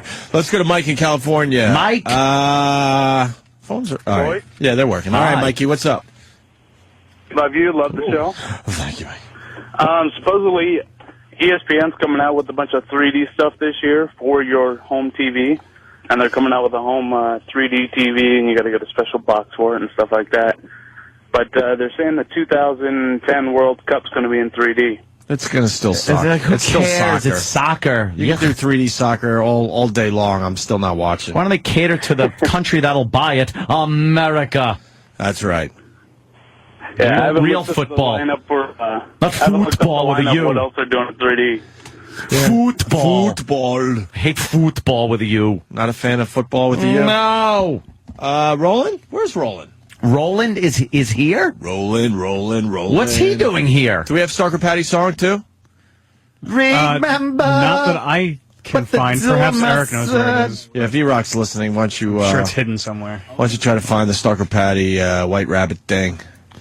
I didn't know Meat Spin is actually going to be redone in 3D later this year. Can't wait. Blue Heeler in Kentucky. Thank you for that knowledge. You'll almost feel the cock hitting your chin. Meat Spin. Boy, that's had longevity as just a goofy clip, hasn't it? And it's so simple. Sometimes it's the simple things. There's Roland. Look, he's got a Lost shirt on. Roland. Hi, Roland. Hi, Roland. Wow, that's a nice Lost shirt. How are you? How have you been? Here, take a seat, Roland. Can I ask you a quick question before anything? Have you seen the premiere of Lost? I'm seeing it on Monday. Fuck! When is it out on TV? On Tuesday. Tuesday. Fuck! A day before? Yeah. Where are you seeing it? My buddy's gonna give me the disc. Where? The first 2 episodes. What time? I don't know. Can we have it this? First 2 episodes? Yeah. Although I don't watch it. You want it? Sorry, no. Did you see how excited I was for a second, Roland? Yeah, no, I'll ask him though because he's having it at his house. I'm having a big party at my house. You're having a little Lost party? But yes, I'm having a Lost premiere party. So I guess that would kind of suck if I knew, everything and then had to watch it again with people over my house. Or you could get just drunk at the bar while they're watching it. I could do that. Just sit at the bar. How do you like it, motherfucker? And then just spoil it for everybody. Just keep blurting out what happens in the next scene. Yeah, if I could get off his hands, I'll get it. Try to get it. Oh, is it now? Is the first episode? Is that a double episode? I think it's a double episode. Then he has the other episode after. So you're getting 2 weeks worth of Lost. Yeah. Then I would definitely like the second week. Oh my God! Please, Roland. I know. I'll pay money. Oh. I'll pay money. Who's that? Who's that? I don't know. Holy shit! Find out who that is. Right now, Sam. Right now, Sam. Go ahead. Come on, Sam, run. And ask that skirt that she wants to be on our shit. show. Roland, what's going on in the movie world? We were talking about Alice in Wonderland, and someone, Anthony, I don't have time to go to the phone right now, JC, I'm sorry, from Red Bank. He just said he passed an Alice in Wonderland billboard, and it says it's in amazing 3D. Not just 3D, amazing 3D. Yeah, the next big 3D is supposed to be Toads, the documentary about Australian toads. Stop. in 3D. Really? Yeah, it's supposed to be huge. Is it? You think it'll beat out Avatar for number one spot? I don't know. They said like the best one is Sundance. It's all 3D. Just toads jumping. Just jumping. Just toads jumping. Oh, because of the Penguin movie. Yeah. Right? Got to do another animal? But toads don't really have much personality. I don't know. They stick their tongue out. Not like that Arnold, that pig on Green Acres. He had personality. Sure did. Let's go to Jay on Long Island. Jay. Who's that chick? Oh, you find out? Yeah. Oh, hold on. Hold on, just a chick alert. Yeah. I believe she works somewhere in sales, like on the 19th floor, I think. Yeah. Oh, I'm buying. That's right. I get it. Ask her if she's selling her ass. Whoa! Opie! Calm down. She's giving some people a tour of the facilities. The movie guys on TV. Oh, shit. Did look like him. we do jokes for like 10 people sometimes. And 1, 2, 3 for 5 people. That joke was for right there. Right. You're right. So she's in sales? Yeah. I mean, I don't know what her name is, but she was giving a tour. She doesn't work here, so. Oh, okay. Now, you've spoken with someone who's seen the first episode? No, he's getting it today. So you have no information on the first episode? I have no because I information. wouldn't want a spoiler. I just want to know. I'm sure it's going to be great. Yeah. But I just want to know good or bad. Do you have a theory based on last season? Because I got one. No, not really. Here's my theory. They reset completely. Completely reset. We get to see them go to Los Angeles, get off the plane, and start living their lives like they would have if the plane never crashed. Which means also that, Ben and the guys are on the island still, so we get to see the island, them, that. And then something's going to happen because of this fate thing and everything that brings them back together and brings the island back into their lives and shit like that, proving that they just could never, ever get away from it. But initially, reset, we get to see what their lives would have been like if it never crashed, which brings back the entire cast because no one died. It would have been great. So we get to see all that shit. That's my theory, and it's proven because I saw that clip of the chicken place ad. Have you seen that yet, Travis? What's his name? Hurley's chicken place that got hit by the asteroid or something. And he's selling chicken. He goes during a recent vacation in Australia, which proves that they come back. I'm lost. That's true because the poster is like the Last Supper. Yes, and who's turned around in it? Paul McCartney. Yes, thank you. I knew that one. Well, half the cast they're in town next week. What? Promoting. Oh, you mean they're going to be on our show? You know who? Oh, that's right. You don't book for us anymore. I bet would have been able to book some of the lost cast members. I am livid that they're in town, and I haven't even heard that.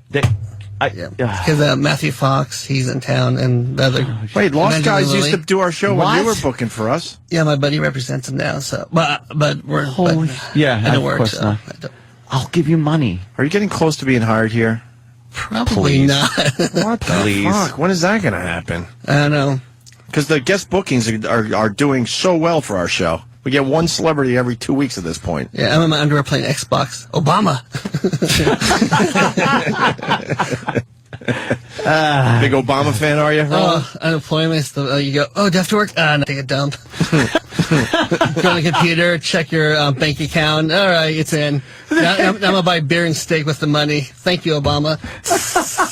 Get drunk, buy Xbox games, tennis shoes, just have concerts. Fun. Of course. Like people go, hey, is that an expensive concert? I don't know. Obama paid for it. I got U2 tickets, $200. Like, whatever, Obama. Thank you, Obama. Good old Obama. Matthew Fox said, Steve says, Matthew Fox said no to the entire platform, so there won't be one Sirius XM satellite radio show that he will appear on. Okay, all right. Okay. What's Joe DeRosa calling for? Joe. What? Yo. What's up, Joe? It's the traitorous Joe DeRosa. Jesus, God Almighty, man! Everything was good in my life yesterday, and then I got 2,000 fucking tweets. Oh, that's cool. That's good. That means you're popular. Congratulations. You're popular on Twitter. Congrats, man. Yeah. These I wouldn't say that these are popular tweets. Are they crossovers, like maybe from fans of maybe me or Danny or Jimmy Norton or someone like that? I don't know. Would one of your fans say, "Go fuck a camel, you Egyptian camel fucker piece of shit"?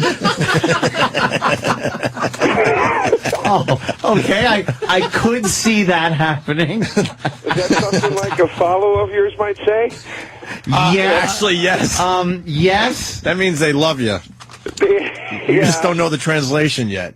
I thought I could read you guys some of the best tweets that I got. Oh, cool. Yeah, well, let's catch people up here, get people up to speed. You are doing a film. Are you doing this without a talent coach, Anthony? This is amazing. Yes, I learned this fucking from Opie. amazing. You have to reboot the audience. And it's going to be doing what's called a about. reset. Right. This is something Nick Cannon will eventually learn with his talent coach. Yes.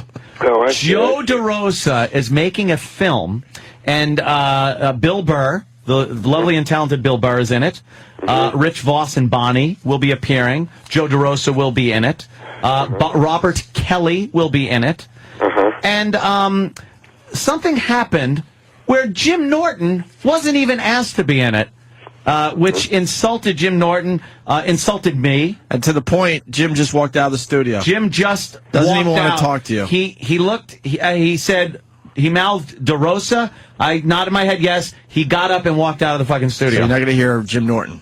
Are you kidding? Jim walked out? He walked out. He is not sitting. Listen to the here replay. He anymore. was on the show the entire day, and he will walked not out. be talking to He said, you, Joe DeRosa. He mouthed DeRosa and then, took his headphones off, threw his eyes up, and left.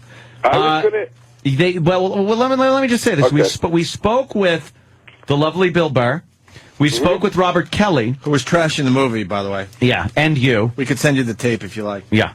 And he put the blame on you.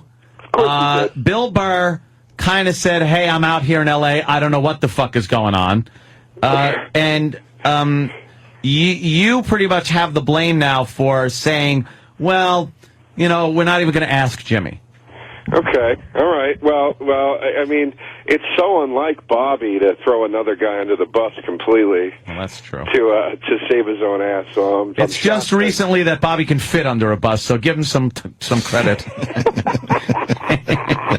That is true. Yes. That is true. Bobby could not fit under a fucking bus. Yeah. I could still do older Bobby was fat jokes, which I like. He's not exactly thin right now. He's entering into, I believe, his sixth fatness. Yeah, he says he's got 7 fats. He's got 7 fats in him, he said. This is his 6th one.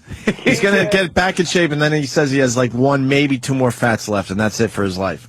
I would. I describe him right now. Right now, he's Dom DeLuise on the Dean Martin show. He was Dom DeLuise on Cannonball Run. So he goes through phases of Dom DeLuise. He's down to the skinniest Dom DeLuise, which is still kind of fat. Yeah, the skinny incarnation. Now, what happened? Why isn't Jimmy in your film? I'll tell you why. Because we didn't have a part, and then Bobby said we had this doorman. Don't talk like I don't know everything about the situation. Rich Voss is playing the stupid doorman, and I think just because Bonnie is in the movie doesn't mean you got to trail that guy around and put him in the movie. Well, from the lips of Bobby Kelly to my ears 6 months ago, dude. Norton, we shouldn't ask Norton to be in it, dude, because it's really not a huge part.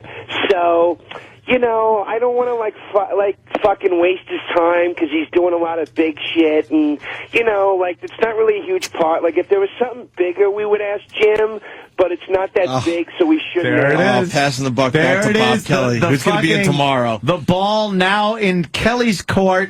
That's exactly what he said you said. He is so full of shit. He had the idea initially to ask Jimmy to be in it. He said first, we can get Norton if we want. And I said, okay. And then when I said, dude, what's up? Do you think Norton might want to do this part, or do you think it's too small? What do you think? That was what he said to me. Dude, it's kind of small, and it's not really a big part, and that was his exact fucking words. But don't you think though, like just because he's a friend and hangs out and just to even be asked would have been nice for little Jimmy. And that's why Jimmy's not talking to you right now. He's outside the studio, and we can't get him back in. I've been waving him back in, and he flips us the bird. Nothing. Can you tell him Please, I feel terrible. I can't. I got to be honest with you guys, and this speaks to my low self-esteem. I'm shocked that Jim even cared. No. To be honest with you, He's not talking, and he just gave. We all seen the face. He just gave the nah face. Nah. But it's just like being asked would have been like, He just wanted to be asked. But also, too, you guys... He's nodding his head and giving a thumbs up to that, by the way. And I would think for you guys, like, obviously, all right, we're not, the next best thing since sliced bread. But I mean, to have Jimmy in there, it would have been promoted a lot more and stuff. I don't know. It seems like you really went to on an effort to not put him in this movie. Jimmy just pulled his pants down, pushed his fucking ass against the glass, and opened up his asshole He for you. He left a sweaty pucker mark on the window. No, it was... Fucking Jimmy. You guys, did Bobby also explain fully that this is not my movie? Now he's disavowing any knowledge of the movie. I think Bill Burr, who was actually brave enough to call yesterday when all this was going down, said that this was your movie idea. Yep. No. That you had the initial idea. Yeah, it was like your movie. No. Bob, Bill, and me were equal partners in this. We created this, the three of us. So if any heat's coming down, it should fall on the three of us equally. Bobby said he's a producer. You are the director of this movie. You're the one that really grabbed the ball. He said you were in charge of casting. Oh, well, let me ask you gentlemen something. Yes. Who's usually in charge of casting? Not a director, a casting director, which falls under the producer umbrella. So where was Mr. Kelly producing? The producer's the guy that comes along and goes, here's what we need this part to look like. We need a guy like this here. That's a producer job. Did Bobby do any of that? No. He did show up with water yesterday. That was a nice producer duty he fulfilled. But did he step in and be a producer and say, I want Jim Norton in this role? No, he didn't. No, he fucking didn't. What do you do for a living, character? Character? Did the suit make it? Did the doorman suit make it on time? Because I know it did make it on time, only because Bill Burr had to yell at him about it on the air. You know what? Because that was part of Bobby's responsibility, too, I believe. And, Joe, you got other problems, too, man. Because Ant and I are ready to do movies. And this would have been a nice place to start. A little 15-minute independent film. I got some acting chops, and let me tell you something. I'd have been willing to maybe contribute into the production cost myself for a small part. That's right. We're not asking for much. I want to just walk through a scene. That's it. Mr. DeRosa, I will not do that picture. It's out of the question. Out of the question. Opie, not to correct you on your own show, but it's not a 15-minute film. According to some of these Twitter feeds, it's a 15-minute piece of shit fuck film, and I should get AIDS for it. All right. Well, that leads into, let's hear some of the tweets from our fine fans to you. I believe they were tagging it "fuck Joe DeRosa." By the way, just want to remind you that was going down, Joe. Let's read off some of your favorites there, Joe. Nice pick, you faggot. Your mouth looks like it's all blown out from taking uncut meat sticks. Why didn't you put little Jimmy in your movie? Hey, cancer arms.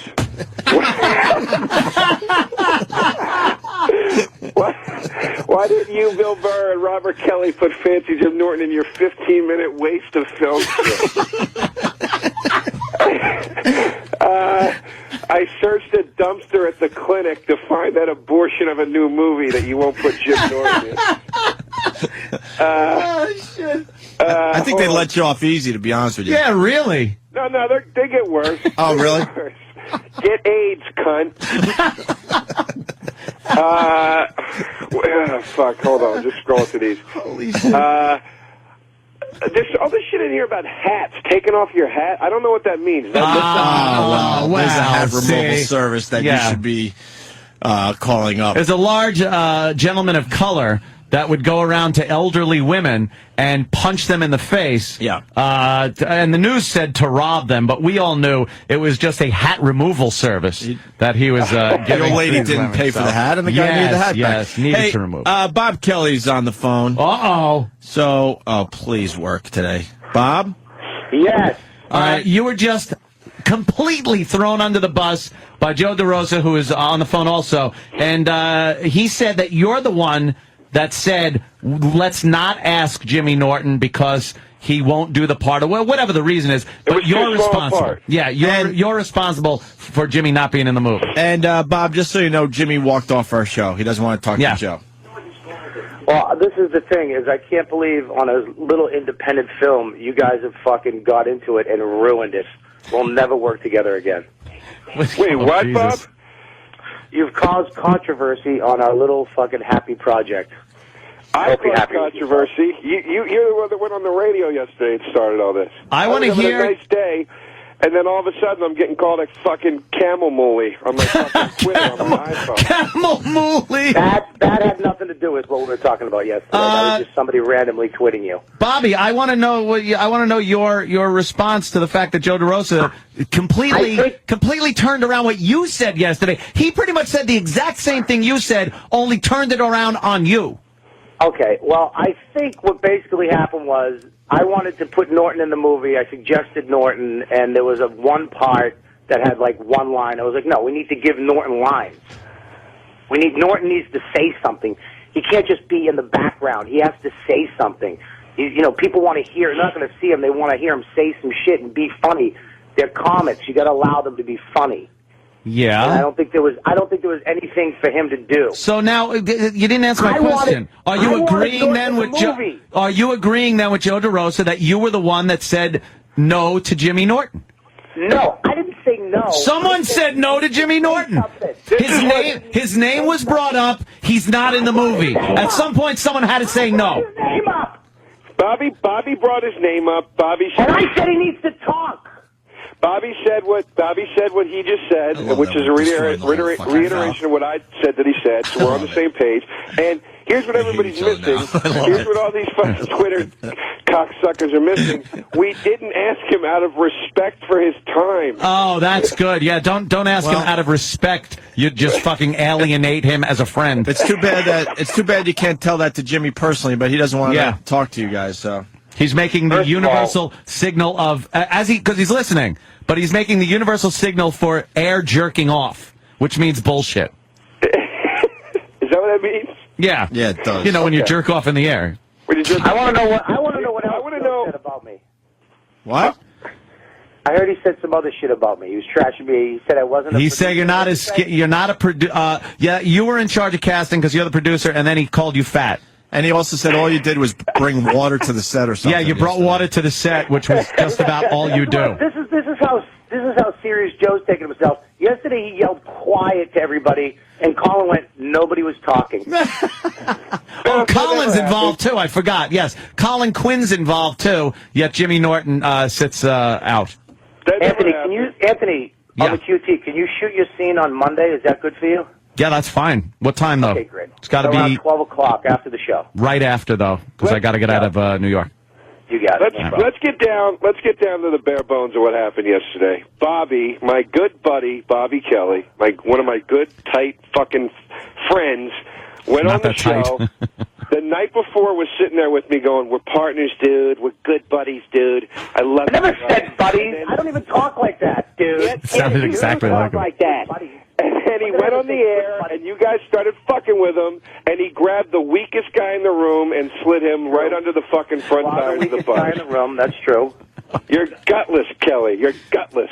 Yeah, you're gutless. You guys just, I can't see the out of respect thing for Jimmy. It just seems like you could have at least said, Jimmy, we got apart. It's not much, but all of us are together doing this thing, Colin and everybody. And just for the guy to be completely alienated, not even know about this project, have to hear about it on the streets like that, it just was a little insulting to Jimmy. I feel terrible. And you should. Jimmy, you want to come in? He ain't fucking coming back. He's still saying no. I want to be Bill Burr's in the background yelling, all Jimmy wanted to do was turn us down. Burr rules. Yeah. Yeah. Our feelings are hurt. Yeah, our feelings. Yeah, sure. Turn us down. Yeah, Bill's got a point. Bill's saying our DeRosa, feelings are stop hurt. your Tyler Durden talking for you in the background bullshit. We know you're the weakling. Tell Brad Pitt to shut up. Yeah, tell Brad Pitt. We're talking to Edward Norton right now. Yeah, I'm waiting to hear him go, tell him this conversation is over. I need somebody to come to my defense. That ain't going to happen. So what do you Kelly, Your camel mooly. Are you guys filming today? Camel mooly. Are you filming? Joe is filming a sex scene today. What? Oh. Joe is we're filming a shooting sex some scene stuff with today. Does Jim want to come by today? Oh, that would He be ain't nice. talking, dude. I'm telling you. You got a real really issue. hot sex Yeah. scene. He's going to take his shirt off. Seriously, though, and this is serious, you're probably going to have to call him at some point and talk it out with him because he's genuinely pissed and really doesn't think Joe likes him. There's no way. Let me tell you why that statement's not true. I don't even have Jim's phone number. I don't have So he's his not even a number. thought in your life. That's good. Yeah, that's good. How many times you been in here and haven't exchanged numbers with the guy? So you sit in his seat when he's not here. Plug your gigs. Oh, jeez. Come on, guys. That's a low blow. What? That stings a little bit. Keep it above the belt, will you guys, please? Come on, man. Read another tweet. Yeah, you got. come on. What's another one? The best tweet was, how does a guy with no shoulders not offer work to a guy with no chin? There was some thought behind that one. Yeah. That was clever. Here's one. Why don't you call Opie and explain yourself, Polanski?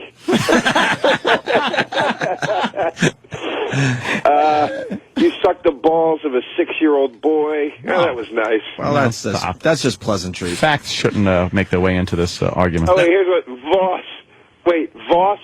Voss over Jimmy. Use your king tut-sized head.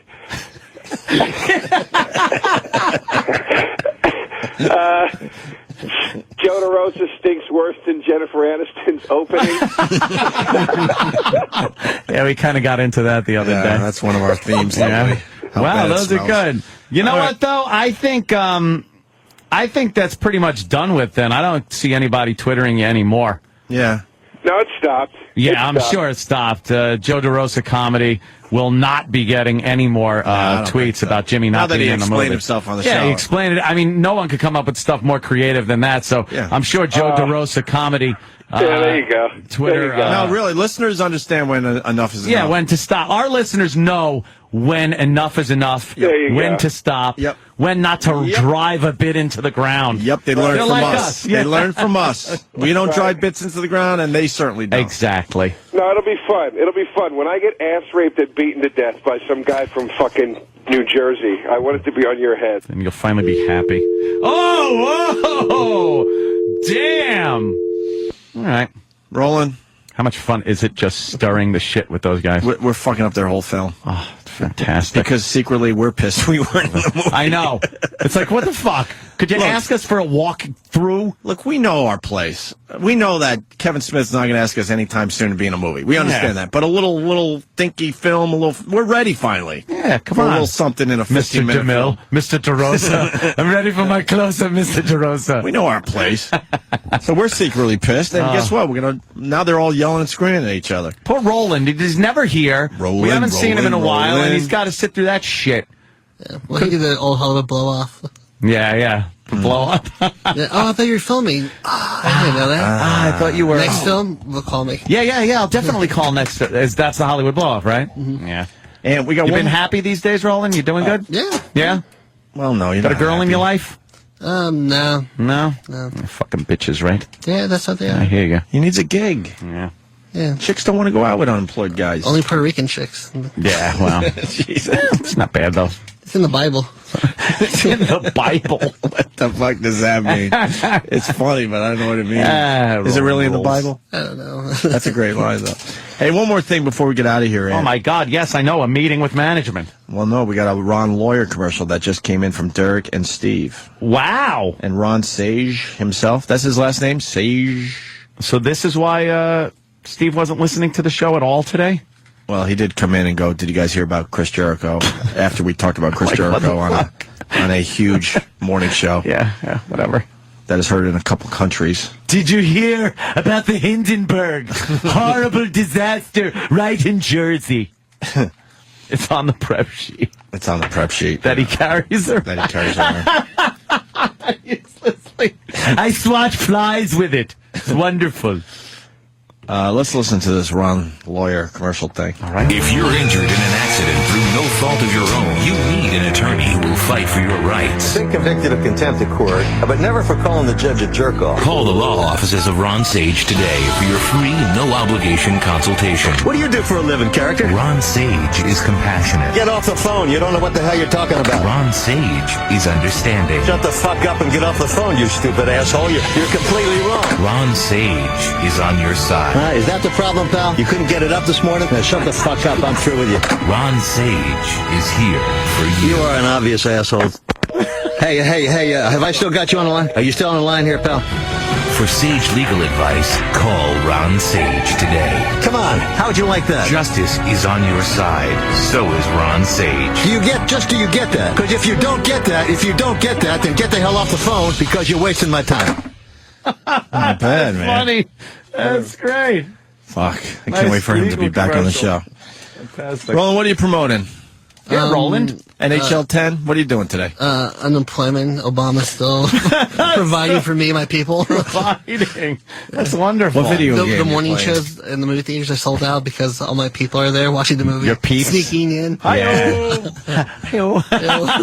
video game? What are you into? Modern Warfare? No, you play the sports games, right? Yeah, NHL 10. That's pretty Is much it good? Everyone's talking about that. I think It's I'm pretty finally good. going to get that damn thing and get into it. It's pretty good. It's a Gameplay a little better than the last few they put out? Yeah, it's all right. I mean, it could be better. Could be better still. Graphics good? Graphics is all right. Just all right. You're not really, what? No, it's good, but I thought it'd be a bit better. Okay. All right. I think we're done. Yeah, we are. We got a little meeting. Well, if he doesn't get here Oh, within a shit. minute, We're doing the rule? We're doing the ruling? He's got 60 seconds from right now. Clock is ticking. Right now. The clock is ticking. Well, actually, I make it a little more than 60 because there's a delay. Okay. So a little more than 60 seconds from right now, he's got to be in studio for his 2-minute meeting. Studio. All right, Roland. Yes, always a pleasure when Roland drops by. Roland, see if you can. that's good. Because oh my God, that's like porno. I'd rather have that than someone go, oh, here's a porno movie. Yeah. You know, because I could get porno online. Yeah. Can't get that online. No. Can I?